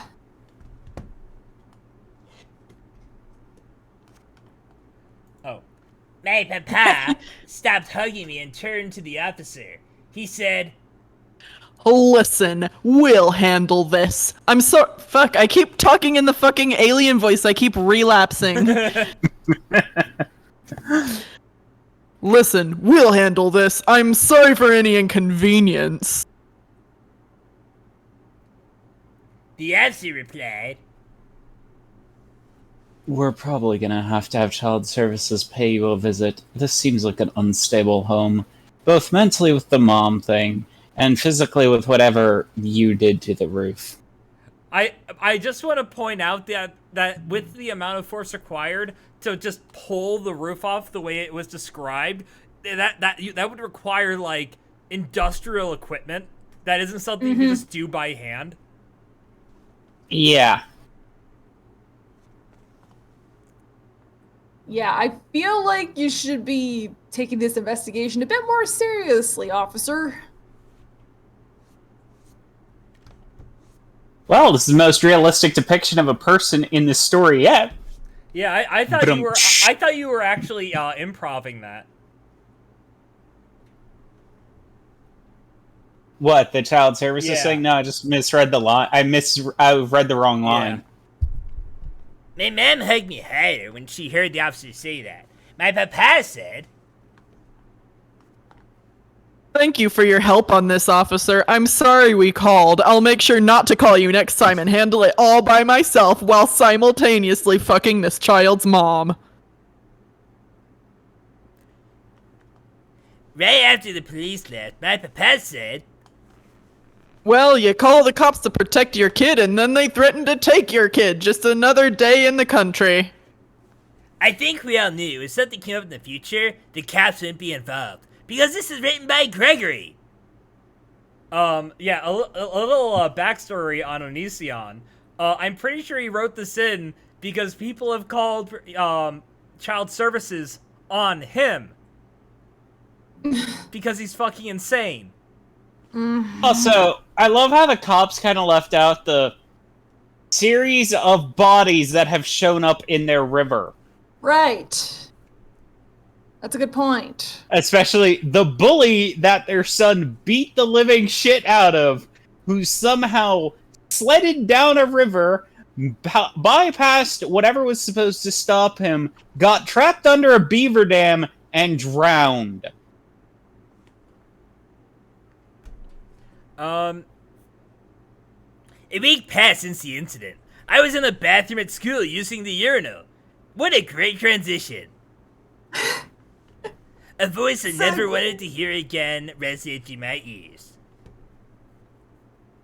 Is that me again? Yep. Mm-hmm. I need to give you back what they took, Daniel. I'm not done with you. I felt a pinch at the back of my neck. My head smacked against the yellow tile. I was gone. So yeah, he got all of his powers back. The aliens removed his powers, and then just immediately he got them back. Popcorn. Yeah. Popcorn. Can you What? cue the sound clip? Yeah. No, what? That was pointless. That was pointless. Oh. That was pointless. Yeah. The entire chapter about getting his powers taken away. Very end of it. Here they are back. Yeah, sorry, I thought you were referring to another sound that I'm saving because, my god, chapter 13. Oh. All right. Yeah. So content warning. Oh god. We are going to be taking a short intermission after chapter 13 for everyone to cool off. Yeah, that's a good call. It was summer. I was with my dad in Ohio. We had just arrived at a cabin in the woods by a lake. There was a girl there. Her name was Julia. She had long, curly brown hair. She had a smile that lit up the room and a look in her eye that felt like a beam of energy shooting through me whenever we made eye contact. Okay, how many chapters do you guys think she's gonna last before she winds up either dying or witnessing a death or having something horrible to destroy her relationship with him? Less than one. All right. Wait. All right. So a bit of timeline. He starts at 11. We get past, I believe, a couple months, so he's maybe 12 when this happens. 12 or 13. As far as we know, we only went through a single school year. Yeah. So, at best, he is 12. I was 5'11" despite being so young. She was about 5'1" despite being 4 years older than me. We've got that sexy male-female height difference even though he's a fucking child. Also, I just want to say, why is her name in quotes? Like, is her name not actually Julia? Her name was Julia. I had to change the name due to child protective custody reasons. I also reiterate what I stated in the very beginning of the book. Cis boys grow slower than cis girls do. So an 14-year-old cis girl is going to tower over a 12-year-old cis boy. That's true. My mom. Only solution is that they're both trans. I mean, according to my mom, she and my uncle are twins, and for most of their high school life, she was way taller than him. No one knew that they were actually the same age. My cis femme cousin was taller than me until I hit 18. I was 4 feet tall until I hit 18. Wow. I'm not 5'7", but it's like, yeah, I was tiny. That's with a one pain hell in the of a ass growth as a spurt. teen. Yeah, different reasons I'll explain another time. But my point is, this shows he doesn't understand how kids grow up, and he's just writing it as an adult, but claiming it's a kid, because it's like, no 12-year-old is 5'10". She made me feel good about myself.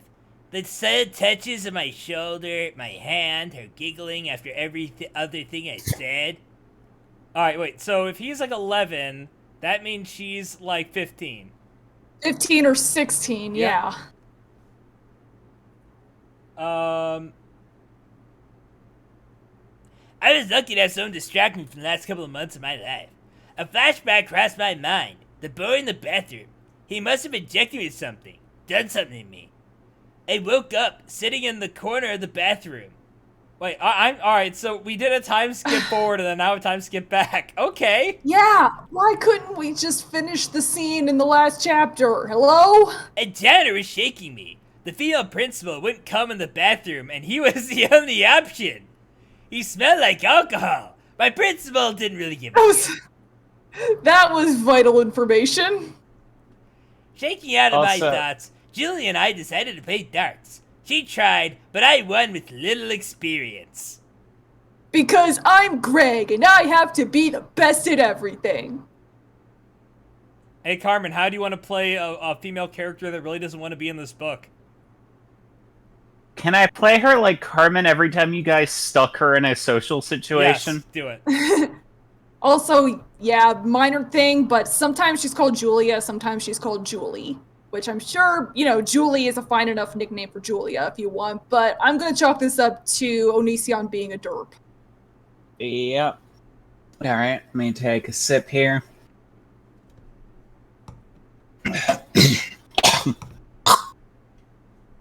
Sorry, phlegm. Okay, so let me make sure I'm reading the right part. I would be at good job, Daniel. Alright. Yep. Good job, Daniel. You're a natural. She said. I replied, thank you for letting me win. She laughed. She was so cute, wearing jean shorts. Yeah, I was hoping it just said wearing jean. She was so cute. You're gone. She's got a Gene Simmons shirt with this giant tongue hanging out. Gene, get off of me. She was so cute, wearing jean shorts, a yellow spaghetti strap top, a thin metal necklace around her neck. I was entranced by her. I'm 11. I mean, Hey, she's fucking Misty? where else would you wear a necklace? Your waist? But, read the description.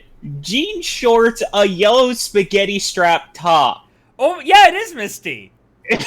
All she needs are fucking red suspenders. She's fucking Misty. Every week, Julie and I would see each other at church. My father was part of a small gathering he sometimes preached at. There were about 15 members, and we were all pretty closely involved. Having dinner parties at each other's houses, going out to eat every day after church, live human sacrifices. It often felt like none of us were really there for Cthulhu, but just there to have friends. That was social life. What was that, Popcorn? I just laughed. God was just the guilt that made us responsible enough to show up every week. Alright, I feel like this is definitely coming from experience. One day, Because nothing makes you a smarter McIntellectual than atheism. That's the only requirement for being smarter than everyone else. One day, Yes. we were all praying in a circle in church. Someone was praying about how their really old grandpa got cancer and asked God to save him. 2 weeks later, the same person would be there saying they understood why they let their grandpa die. But my question is, if God didn't want him to get cancer, why did he get cancer in the first place? So what's the point of praying about it? Thanks, Greg. I could give a reason there, but I'm not gonna go off on that. Just so y'all know, I'm the resident Christian. Alright. I'm the resident Hellenist. The problem of evil is a real theological issue as far as it goes to the Abrahamic God. I don't think Greg is smart enough to really understand the complexities of it and the arguments for and against it.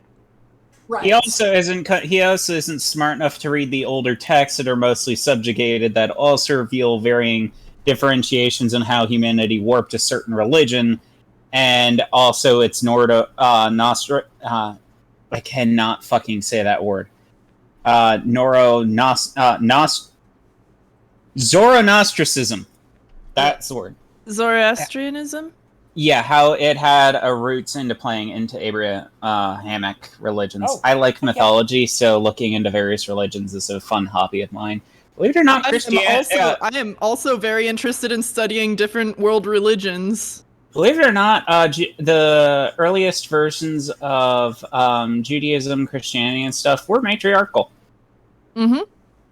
Judaism still tracks ancestry through maternal lines. Mm-hmm. Yeah, and Judaism does, but Christianity tracks it through the father, which means that neither side is okay with how I came about, with my dad being Jewish or my mom being Christian. Also, there's one fun little bit that I learned recently.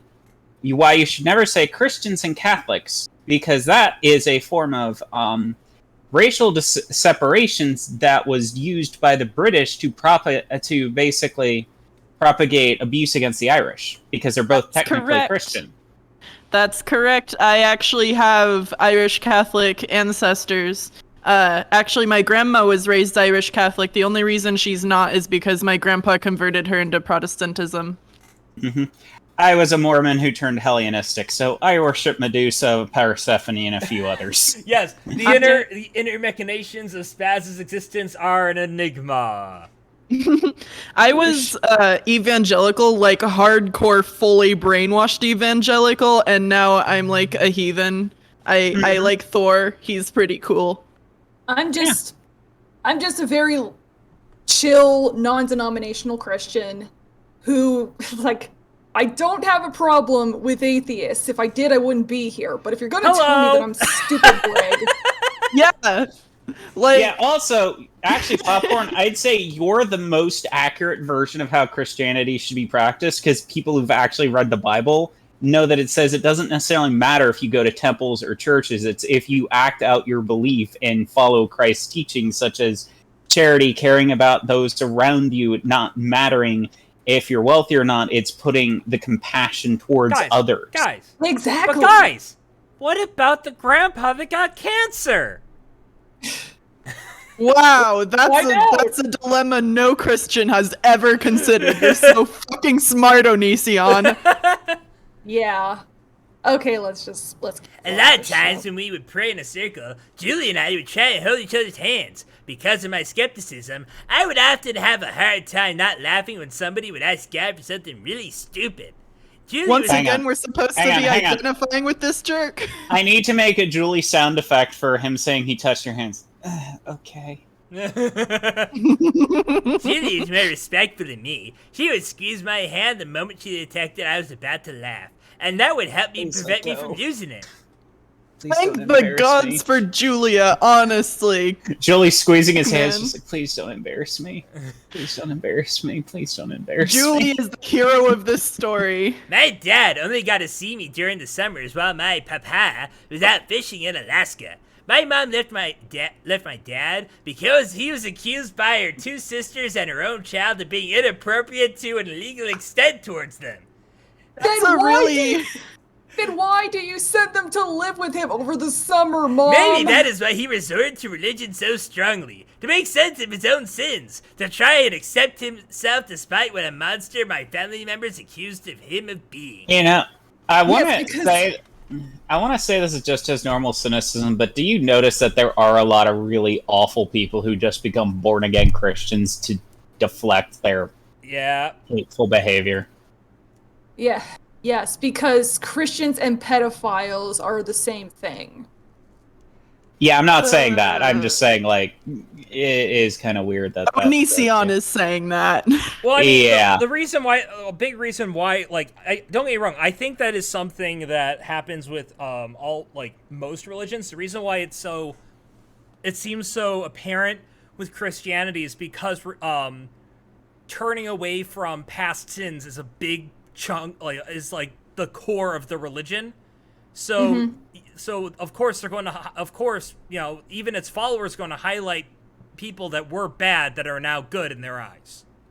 The other thing is that Christianity is like culturally mainstream, at least in the United States. It's like the default religion. People a lot of times forget that other religions exist. Yeah.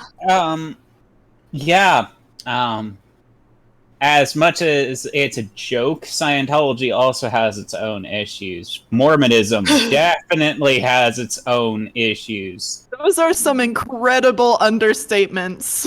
Uh-huh. Yeah, that's why I'm saying it in massive. That's why I'm saying own issues in minor air quotes. Oh. One day, my dad decided to go over to Julie's parents' house after church. The majority of the church followed. Julie's parents weren't into it, but they didn't have a choice. Like, seriously, their dad decided to go over to the parents' house, and then just everyone went with him. Yeah, Pink has a point. Christianity's an easy target for Onision in this. Oh, yeah. It's a very easy target. I want to point out that Onision gained a lot of followers during the, 20... Atheist Plus movement. Oh, no, not Atheism Plus. Just that general era where atheism became a big content machine on YouTube. You mean the skeptic community thing? No, this predated the skeptic community, as it's now understood, came after the atheism boom. It's the ridiculous anti-Christian to alt-right Christian pipeline. Yeah, like it'll originally it started out with oh, we're getting off topic. I'll talk about this later off stream. Yeah. Because Okay. I'm very aware of how this happened. I was in the middle of all that bullshit. So Fucking militant atheists. That's the last thing I'm gonna say about it. There's a silly little pond outside of Julie's house, and she asked if I wanted to go out on a paddle boat with her and a friend of both of ours, Mitchell. I'm gonna call him Mitchell. He's not Michael. It's Mitchell. All right, and here's how I picture the question going. Mateo. This time, ask us, but would you like to go on the boat with us? You cut out. Oh, sorry. I'm being forced to ask this, but would you like to go out on the boat with me and Mitchell? Would you prefer I go with you so you aren't alone with him? Please. You said I'm just imagining that's Mitchell saying that, and she's just like, please. Yeah. Mitchell You decided said to bring a out. fishing pole for the pond, and pretty quickly caught what looked like a catfish. Dude, oh my gosh, Mitchell said. This is gross. Julie paddled back to shore with me, Mitchell in the back of the boat, and immediately her dad said we needed to let it go. Let it go! Don't need that fish anymore. I replied, we're not gonna eat it? And her dad said, And I be her dad Yeah, also. sure. It's just the same guy. No, it's too small. Also, I'm fucking both of your moms. Also, Julie, that cat- sorry, go ahead, Popcorn. also the catfish kind of stung Mateo with its venomous barbs. Should we call the hospital? No more hospitals ever. No more. I'm just picturing Julie's dad. Self-medicate. I'm just picturing Julie's dad with his dad in the back of the house, both their wives in the bed. They're like, let's see who fucks better. I bet I can fuck your wife better than you can fuck my wife. It's just one of those wife swap episodes of porn. Okay. I was confused We are- since the fish was clearly wounded, and putting it back, well, it seemed wasteful considering we half killed it by catching it, and now it's just gonna die anyway, uneaten, and nothing else in the pond would eat it. As if it was all pointless. Anyway, we played in the pond a little longer, till I said something to Julie. Mitchell had made a joke about how he thought Julie liked me, and I replied with, I hope so. Yes, Mitchell, Hank, you're a we are. friend. Julie reacted by pushing me in the water, and we all laughed. I laughed last, thanks to me needing to catch my breath. I almost drowned, but that was the least of my problems after the day I've had. Julie And he promptly suggested I wash off now I was covered in pond water. So the three of us walked over to her neighbor's house, which was twice as big as hers, much newer, and unoccupied as the neighbors were on vacation. Sure, let's just break into my neighbor's house because they're not there. You can go wash off the pond water and blood in a stranger's shower. What the fuck, Oni, son? Julie has gotten 2 lines. Fucking let her talk for herself, you dumbass. I was about to hop in the shower. Julie was the only one in the room with me. Mitchell was in the music room of the mansion, strumming away on a guitar and singing funny lyrics like, don't eat the fish, don't eat the fish, the itty bitty fish, I think the meat would be so bland. Julie looked at me with a smile, clearly not ready to leave the room, so I could shower. I said, well, I'm gonna hop in. Julie replied, You want me to hop in or something? my heart fluttered. Then I laughed awkwardly and said,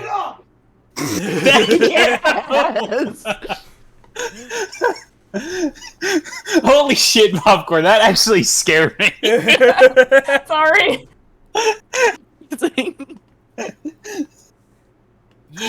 Swift, you're right. Women are not characters; they're accessories for Greg. Yeah? What? Yeah. You want me to join you? My heart fluttered. Then I laughed awkwardly and said, By the way, I want to point out I start out with a nerd voice, and no matter what happens, I just slowly drift into Cartman. That's fine. I know. I just Every time you say Cartman, I always hear the first syllable and think you're gonna say Carcat.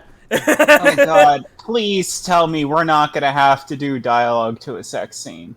If we get to an actual sex scene, I'm just going to like scan through it. Yeah. Thank you. she laughed and This is- said, Hang on, I'm trying to figure out where the hell where we are. You. Oh, there we go. She laughs and said, "Don't be too long." I don't and like she it. walked Oh. out of the room. I, a 12-year-old, was concerned that I blew it. She would have probably showered with me. Why did I say that?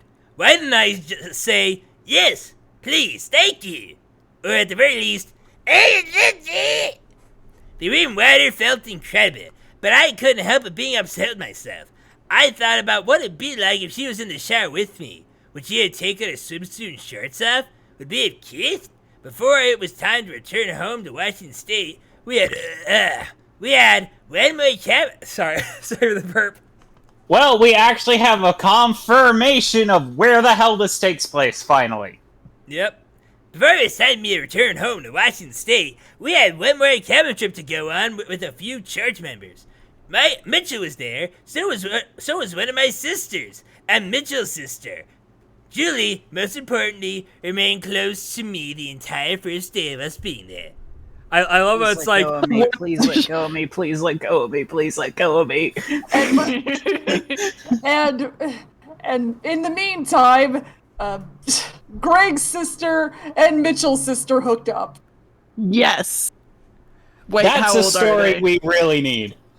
Wait, how old are they? I feel like don't we care have at to this confirm point, it's more tolerable. All the kids were to sleep upstairs in sleeping bags. Hang on, I gotta swap monitors. So I can... Okay, so he's supposed to be 5'10", and he's in a kid's sleeping bag. I'm just picturing that scene from Uncle Buck where his foot is sticking out from under the kid's blanket because the kid's forced him to sleep in bed with them. Where he's he can't fit on their tiny bunk bed.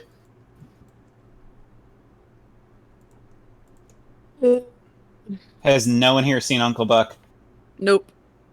It's a really good movie. You guys should see it. Okay, I just realized we should be grateful for one thing, which is that Onision Child has canonically had a shower. Oh, it finally happened! Oh yeah, got all the blood off. He actually also took his clothes off for once. Oh my god, what's he wearing now? The Onision didn't fucking intricately describe the clothes that he put on. He's naked for the rest of this this story. Also, considering he lived in rural Washington and they went out of state for a visit, the likelihood is that he went to Idaho. Which means he's in white nationalist territory. All the kids were sleeping out. I hate living here. All the kids were to sleep upstairs in sleeping bags in a big carpeted room of the cabin. It consumed the entire upper floor. Julie was staring at me from her sleeping bag for most of the time the lights remained on in the cabin. She was smiling every time I looked at her, and I would smile back upon seeing this. There was a pillow between her sleeping bag and mine. She put her hand under the pillow in a way that only made sense if she was reaching out to me, so I reached my hand out and held hers. No one else in the room had any idea. We're getting to this. So after a short while, Julie moves towards him, slipping her they are sharing a sleeping bag. They start kissing. Why? They start groping. Why? He's fingering her. Why? In my head canon, he just assaulted Julie because I've been playing her completely uninterested at this point. FBI, open up! We're gonna need this That sound scared a me, and I lot was more expecting times. it this time. Sorry. No, it's because I'm wearing headphones, so it actually sounds like it's my door. Oh no.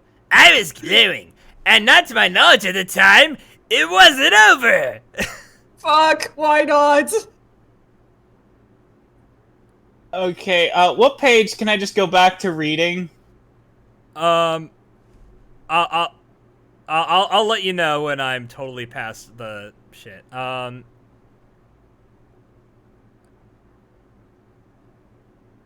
Honestly, though, there is a little speculation I'm having here. He said part of this book, a lot of the stuff in this book actually did happen, and a lot of it's fantasy.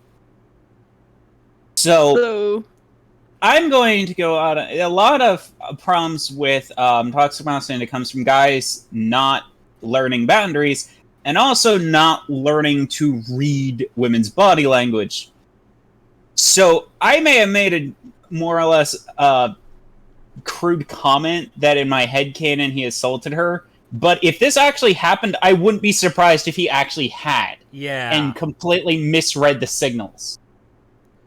Well, Because a lot of the lines could be read as sarcasm. And keep in mind, his character is the younger one. It wouldn't surprise me if this actually happened, the ages were reversed. Mm-hmm. Alright, I found her sitting on the couch. I don't want to be here anymore. I found her sitting on the couch downstairs, and realizing we were still alone. We again threw ourselves at each other in exactly the same way we had last night. Oh, not only now on the couch in the cabin front room. They do more shit. They do more shit on a racist couch for some reason.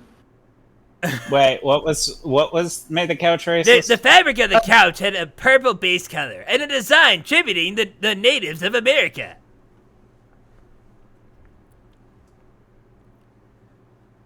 So then his dad.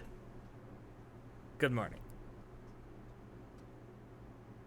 Yeah, just go. Like, I'm preparing the brain bleach. No, we already skipped all that stuff.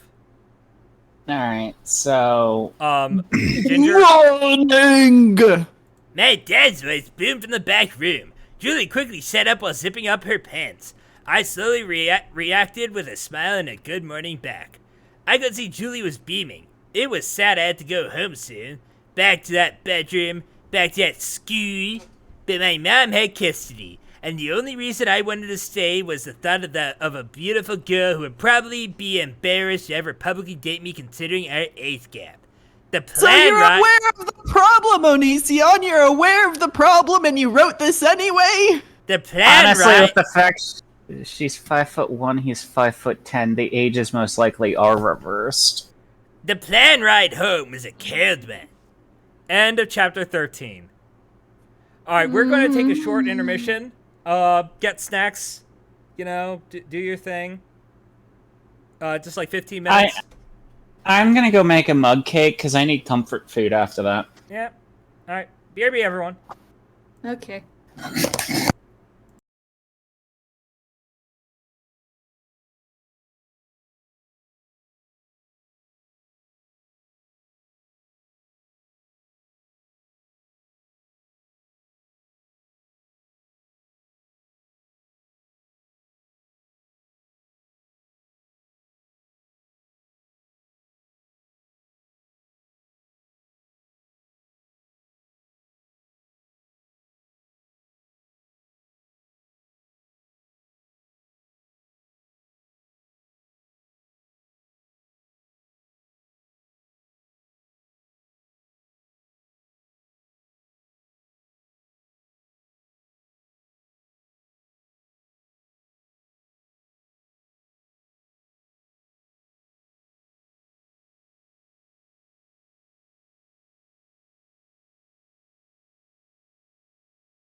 Hey, chat.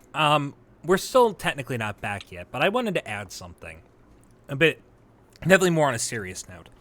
While I am aware, and I'm just saying this because I know that maybe if you're watching this, you might say, well, I was so-and-so age when I lost my virginity, or I did my... You know what? I don't think anyone here cares. And, Greg, the reason why this is disgusting and disturbing, and why I laugh but in pain, is because you are an adult writing about children. And I want to make sure it is absolutely clear, that the reason why this is fucked up is not because, yeah, this happens in real life, but we're Puritans. The issue is that when it happens in real life, it is not being depicted as entertainment. It is children figuring shit out amongst themselves. You are an adult, Greg. Grow the fuck up.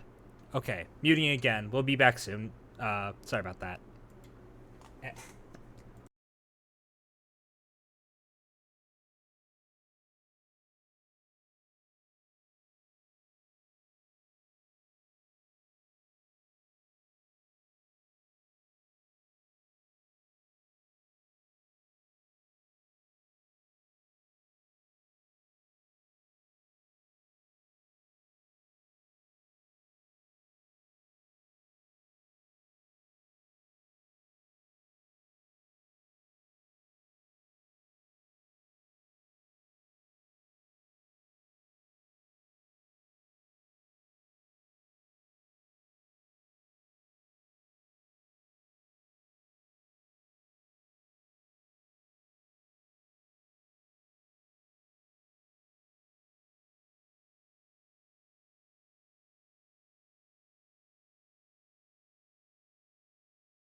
Oh, all right.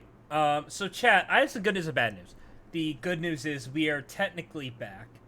The bad news is that Streamlabs has locked up on me. Oh. Chat, I can't see if, oh, wait, okay, no, it is unlocked. Okay, we're good. We're good. We are good. We're good. Oh, and the cats are playing. Hello, everybody. And that's Main without camera. Here's Main with camera. We're back. All right, we're past the content warning. So let me modify this text. And now we get to continue this story. But yeah, for people who want to do writing, whether it's for hobby or not, you don't have to write out sex scenes. You literally can imply them, you can infer them. Like, a fun way of doing it that I read is two people always around one another, this girl complaining that her legs hurt, and then the guy who's bringing her food notices the guy who just left is always drinking coffee. She never drinks coffee, but she smells like coffee, and then it just ... clicks in his head. Like, that's a fun way to infer they're fucking. She smells like coffee. He's always drinking coffee, and she's complaining of her legs hurting. Don't have to write sex scenes. All right, Especially of minors. So Ginger, Especially between children. Ginger, I'm going to need you to do your voice, like to do the special ed kid voice with the flight attendant. By the way, can I just mention that this is one of the dumbest opening lines to a chapter I've ever read? No. Alright, so yeah, that's you, that's Okay. You. Yeah. I'll do a more effeminate voice since it's a flight attendant. Yep. Excuse me. A voice came from beyond the darkness, created by my own eyes. You were right, Popcorn. That is stupid. Yep. I opened them. I don't know what's dumber, that opening line or the guy I saw last night in edgelord attire with the name Nameless. Wow. I think this is dumber by far. That's you, Ginger. Hello. Said the flight attendant, standing next to my aisle seat. I replied, "Hey, did I do something?" She laughed and answered, No, I was just wondering why you didn't impregnate Julia. I am assuming you are able to do this despite being underage for your species. I was wide awake now. No words. I had no ability to talk. The flight attendant continued. Was she everything you wanted? Shame about being so far away from her now. I wonder if she'll sleep with Michael next. This is horrifying. Why do I have to say these things with my mouth? I couldn't even look at her. My eyes are fixated on the drop-down tray in front of me. I heard a familiar voice laugh near first class. The flight attendant dusted off her vest and walked away as if she didn't say anything mortifying to me at all. You're right, Greg, that was mortifying. Mortifying is the right word to use here. Cap, you always go with the wrong places. Greg.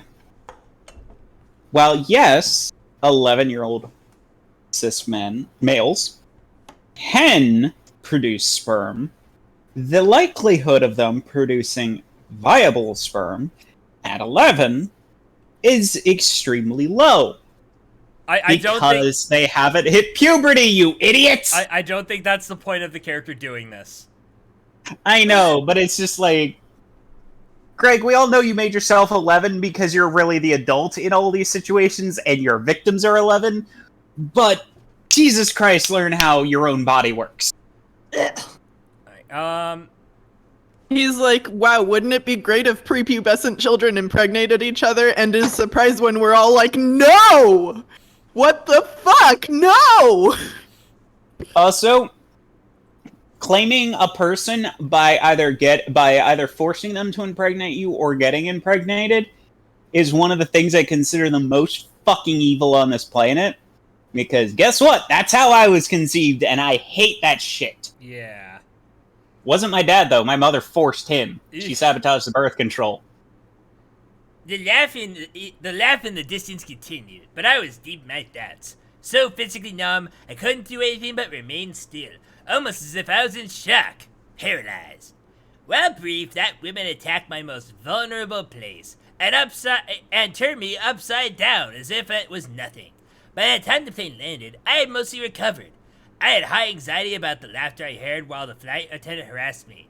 Whoever it was would no doubt be gone by the time I got to the front, as first class always leaves the plane first. The plane was a cluttered mess as we tried to get off, a typical routine. Everyone crushed together in a long aluminum can, trying to gather their shame-covering clothes packed in their nearly identical zipper bags, smacking each other clumsily as they removed said storage containers from overhead bins. What? Shame covering cloths? Shame-covering cloths, packed in nearly identical zipper bags, smacking each other clumsily as they remove said storage containers from overhead bins. What's he talking about? Just, I mean, I'm assuming he's just saying words. You can just say everyone was crushing together in the aisle as they tried to get their carry-on bags or something like that. Epic body strength escaped so many of us. Walking forward, I could see all the seats within my line of sight were empty. It was a relief. Just before getting out the plane, I noticed one of the first-class bathrooms were open. I could see the lights surrounding the mirror inside. Upon the reflection sat a face smiling at me. The moment I recognized who it was, I ran. Laughter from the bathroom exploded after my first few steps, then faded as I got away from the boy, the alien, whoever he was. It seemed every time I was around a metal roof or housing, he had to follow me. I came to a complete stop just before stumbling through the exit of my gate. I don't want to live like this. I don't want to keep running. I don't want to keep getting abducted or drugged. Taking a deep breath, I walked back on the plane, ignoring the looks that people were giving me as I passed them. I had pushed half these people out of my way in my earlier sprint. Now I'm pushing past them again. It felt rude, but my anger made me blind to caring whatsoever. The boy from special ed class didn't expect me to return. He was still chuckling himself in the bathroom. The flight attendant who harassed me earlier said, Oh shit, I gotta talk. Oh, excuse me? clearly confused and conflicted by my return to the plane. Without hesitation, I grabbed a fork from the flight attendant food distribution cart and planted it as deeply as I could into the neck of the special ed boy. I committed murder. Shower me with praise. With a plastic Also- fork! Also, so the alien was possessing the flight attendant in the beginning of the chapter, right? Yeah. Mm-hmm. And the way he asked that question, was the alien brainwashing Julia? Oh. Probably. Oh god, I hadn't thought of that. That goes from consensual pedophilia to rape. I never thought two people in a sexual activity could both be raped simultaneously when it's only those two, but no! Onision proved me wrong! He has conceived of a scenario where there is a third party and outside of the sexual act, and wow, nice going, Greg, you've blown my mind. I don't want to be here anymore. I just want this book over. We need to read something better. I don't care if it's fucking Empress Teresa, but after this book, we need something that's funny. I would prefer to reread Empress Teresa rather than continuing to read this. That could be arranged. Maybe then I second this. I think this is the last, really yikesy part of the book, and after this, it's just weird. Yeah, no, next Monday, we'll be reading a chapter of Chronicles of Ed. What's Chronicles of Ed? It's a fan fiction written by Popcorn. Yeah. Yeah. It's Ed, Ed and Eddie in a D&D universe. if it weren't for the aforementioned what my fanfiction was about, I'd willingly let you guys read it, but I don't think an overly dark story that's following one of the darkest timelines in Fate's Day Night is a good thing for a jokey podcast. Probably not. Also, I love that you're referring to us as a podcast. Should we also release our streams that way too? See, we should. It would get more views, and you were already asking if I would mind editing this stuff.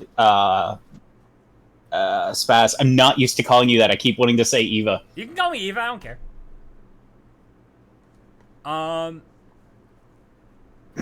As soon as the third went in, making contact with the bones in his spine, his eyes went black.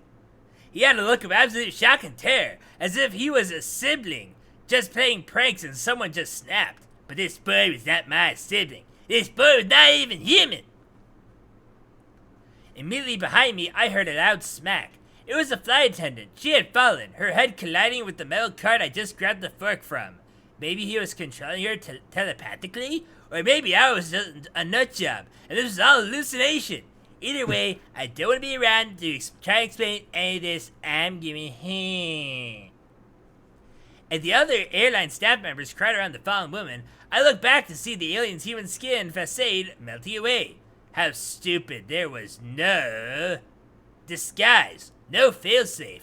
What began to show itself was a smaller version of the aliens I encountered in my dreams. Now I definitely had to get out of there. Walking quickly, but not in the manner that implied I was guilty of anything, which I totally was, I made my way to the baggage claim relatively fast. People looked at me odd because I was covered in alien blood, but whatever.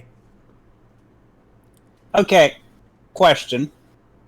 Either this takes place when metal utensils were still used on airplanes, As I or said, B, he somehow he killed someone with a plastic fork, and C, airports, even before 9/11, had a lot of security cameras. what I want to point out is, this most likely takes place in the 90s.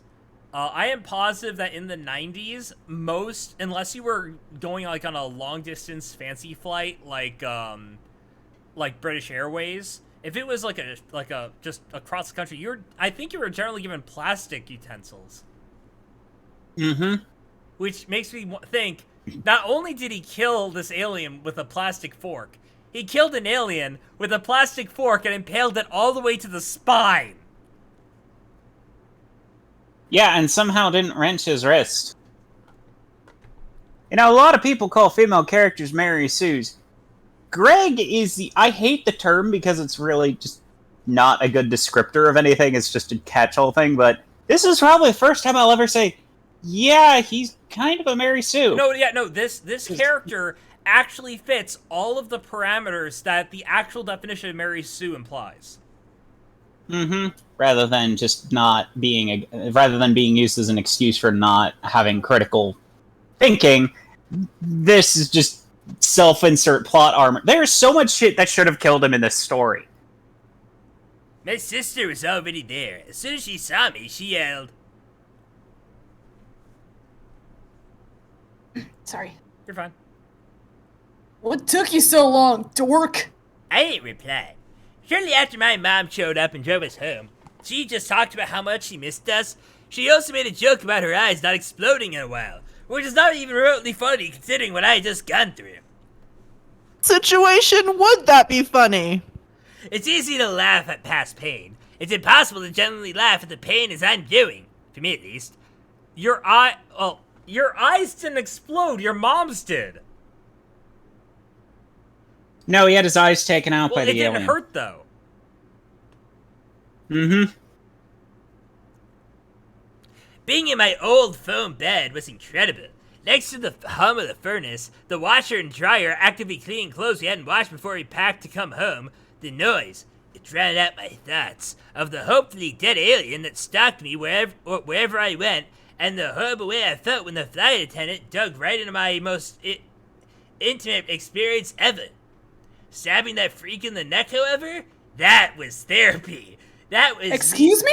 That was me dealing with the endless times I've been tortured on the craft, and the endless harassment I endured, and my vengeance for whatever they did to me.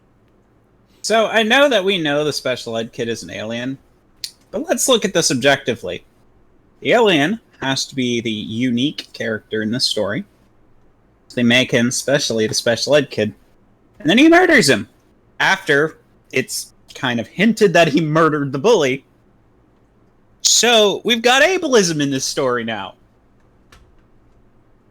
I think we've had I that feel for like a the while. ableism was present the moment they made the special ed kid the character. Yeah. But I'm talking Yeah. like Nazi level ableism. Because it's not just, we're gonna mock the kid. Now it's, we're gonna murder the kid.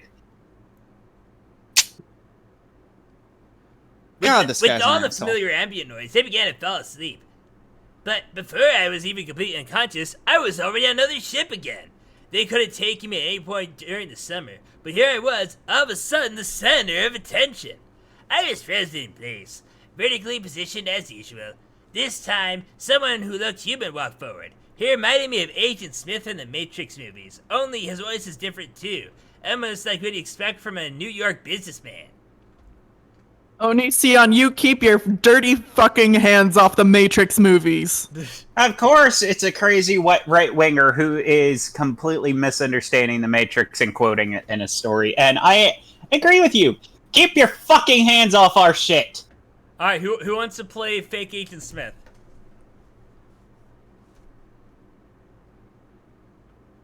That's you, Spaz. All right. You killed him, and we thank you for that. We have questions, however. What did you do? Wait, what did he do to you before you went to your dad's house? What did he say to you on the... I screamed, interrupting him. I'm not tolerating you anymore! You will respect my daughter! You will respect my 13! I screamed even louder, so much that the rage shot out of me. The loudness of my voice visibly disturbed the man before me. I screamed again. Amazing. I see you out there! There! This time, around half the man's face was torn up by my screams. Noise that I had never heard came from his chest, as if it was the true origin of his words. You screamed so loud it tore his skin off? Not only that, but noises he had never heard from came from his chest as if that was the true origin of his words, which either means that the sound hole is in his chest, which is underneath the suit, or, yes, Greg, the lungs are located in the chest cavity. Congratulations. I mean, I need a quick Inuyasha refresher. Who is the dude who had the wind tunnel on his arm? Miroku? So, Greg, now has a wind tunnel on his chest? It's No, a no, Oh, rocket we always tunnel. knew it was full of hot air. Greg, Daniel, whatever you want to call him. He looks at this guy and he's just like, I'm a fire in my laser. That actually fits thematically with the time, too.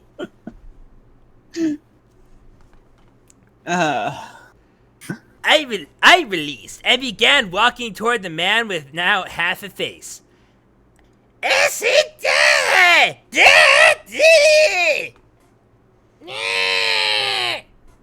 remainder of his head exploded. Out of the darkness came aliens in their natural form. They were bigger than me, but somehow I changed that. Immediately I grew. The aliens now beneath me, and I screamed again as they tried to approach me from multiple sides, like human-animal control failing to capture a beast with rabies. He will not die! I hate you! Die! I did it! How's the Cartman? very, very good.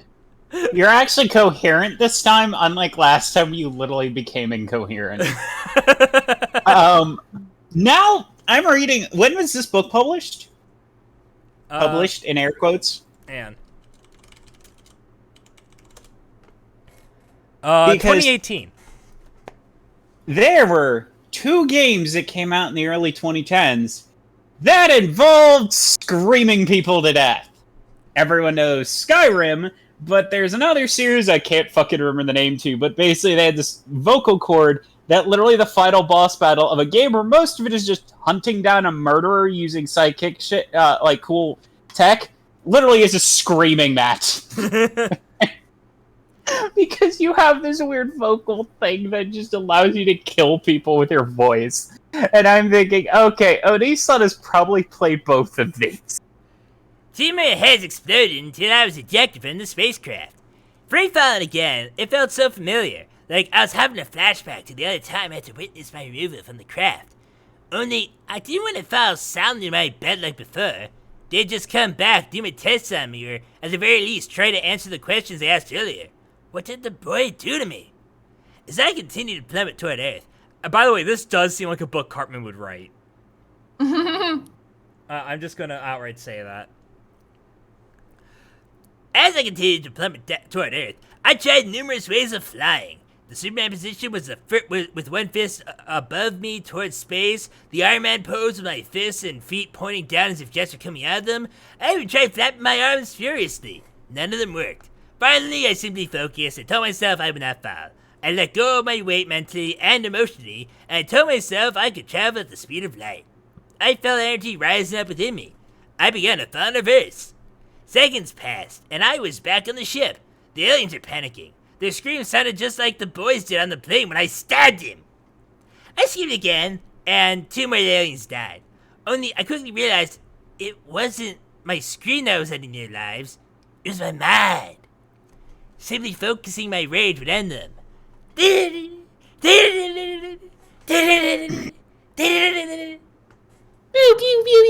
This really does sound like Cartman at this point. It's just like an adult wrote this. This sounds like a kindergartner wrote this. And then 2 more died. The more I remembered about that, the boy digging around my head in the bathroom at my elementary school. And yes, this could be written by Cartman. The character's in elementary school. Also, I stand by my thing of him murdering the bully, because now it's revealed he can kill people with just thoughts alone, and then he had that overly specific thought monologue about how the bully died. He fucking killed him. I saw him as if I was watching above my body. There was something in my head, something black that had a glow to it.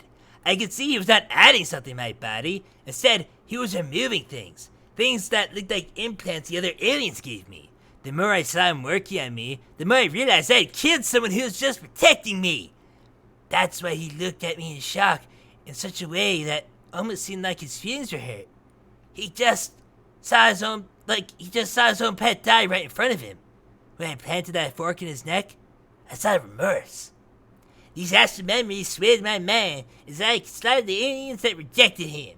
The aliens that boy had fought to protect me from. I could feel many of the aliens still on board, still alive. I felt them in my chest, killing. Everything else gets burned after a while. My rage had died. It was too easy. They were trying to eject me like before, but like a warm wet wave hitting a massive wall of pure obsidian, it had no effect against my newfound astral control.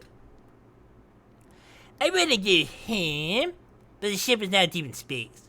I also wanted everyone on board to die.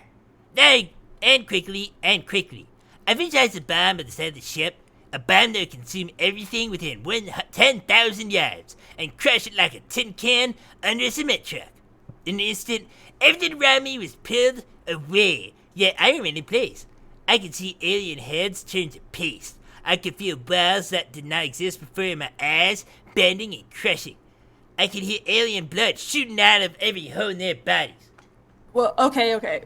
So I know Crimson Rogue brought this up in his review, but you basically create a bomb to explode the ship, but you say it's going to crush the ship like a can. There's a difference between an explosion and an implosion. Well, yep, and it's also and then you have the various types of explosions and implosions. What he's describing is a pressure crush, which you can't do with a bomb, like Popcorn pointed out. It depends on what the air pressure was inside of the ship. Because if the bomb was only enough to cause a catastrophic breach throughout the entire ship, that could theoretically happen, maybe? You should watch a much better fiction thing, like check out the movie Underwater sometime. They show a perfect example of what explosive decompression looks like, yeah. No, implosive decompression looks like, because that's not explosive, that's implosive. decompression, and it's terrifying. It's just like flat, flat, flat, flat, flat. Under my own will, I shot off back towards Earth. Back to my bed, back toward the hum of the furnace, to wake up tomorrow as if none of this happened.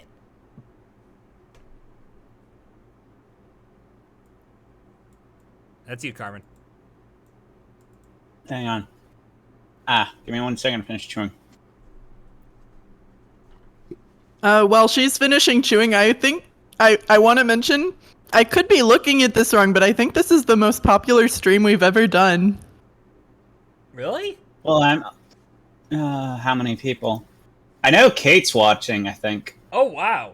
Yeah, the Twitch is only showing 2 people, but there's quite a few users in here. Hello, people. Alright, Good morning, good morning, good morning to you. We're happy, so happy, good morning to you. My mom saying, "Good morning." Who are you and what have you done with my son? Anything. I mean, seriously, that should be a line. Like, he has been rude to her every morning.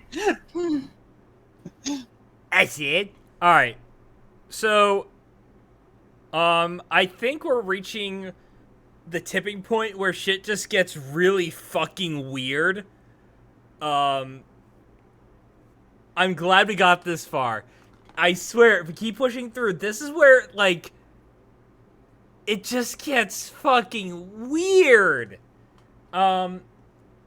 You mean weirder than... Oh, actually, I'm not even going to ask that, because we've already gotten to a kindergartner's description of killing aliens with their mind powers. Yeah. Alright, so I'm gonna end it here. Okay, hold on. Looking at just a little bit of that text, is this the same exact fucking ending from Empress Teresa? I don't think so. Also, we've only got a few pages left for this chapter. Why don't we just finish the chapter so we can have we an... did. Good Morning Mom is the end of the chapter. And then it starts with God of Black. Oh, okay. So, It was... we normally go for about 3 hours, but we only have about, like, what, 15 minutes since we started the stream. So yeah, that was a dumpster fire. To say the least. So, hopefully, I think there's like one more mention of pedophilia, except it's Daniel killing a pedophile, which is Rich. So, but I think that's the end of the worst of it. Yeah, got through the worst part. I'd like to thank everyone for sticking through this. I swear, like, this is...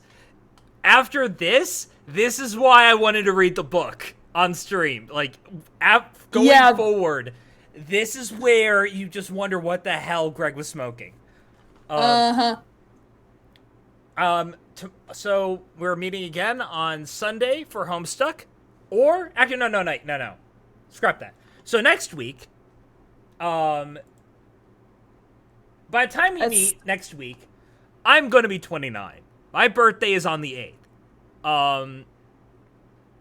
I have stuff to do on Friday.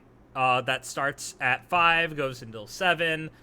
So I won't really have time to pick up food.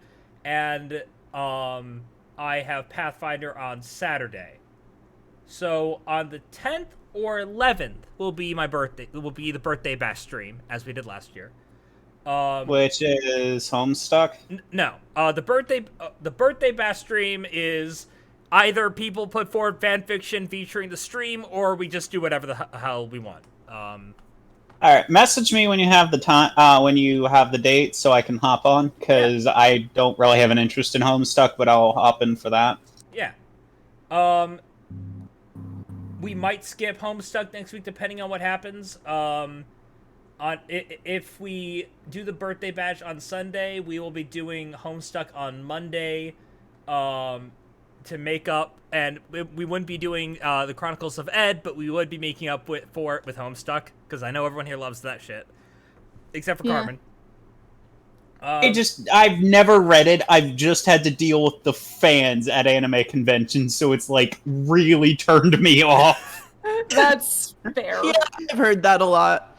I got into it really late after being a fucking child during all the anime con bullshit. Yeah, so, at like, Zenkai Con 2012 through 2014, we were freaking followed by trolls everywhere. Every photo shoot, you would hear them singing in the background. We're like, could you guys shut up or go somewhere else so we can do video, please?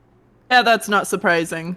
Trust me, actually, I don't really have anything to say to defend it because, like, there's not really anything defensible. But as someone who got into it late, I didn't have to deal with that. Same. But anyway, Might just- before Go ahead.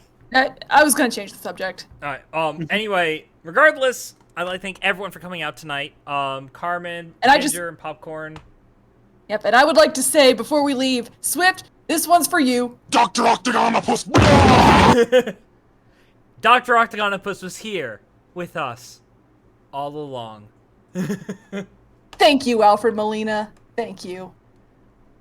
So yeah. And I won't lie, I will be terrified of the day I actually have fan fiction on the internet. All right, we will see you all next time. Good night, everybody. Oh yeah, I just posted the Discord link. thank you. Yeah, and if you aren't in there already, check out the Discord. It's not required. It's but the best way to find out when we're having our next stream, because I am flaky as fuck when it comes to the stream times. It almost always starts at 7 to 8. You know, sometime within that, guideline, but day-wise, maybe can't. Whatever. Just join the Discord. Have a good night, everybody. Bye. Thank you all for Night. coming out.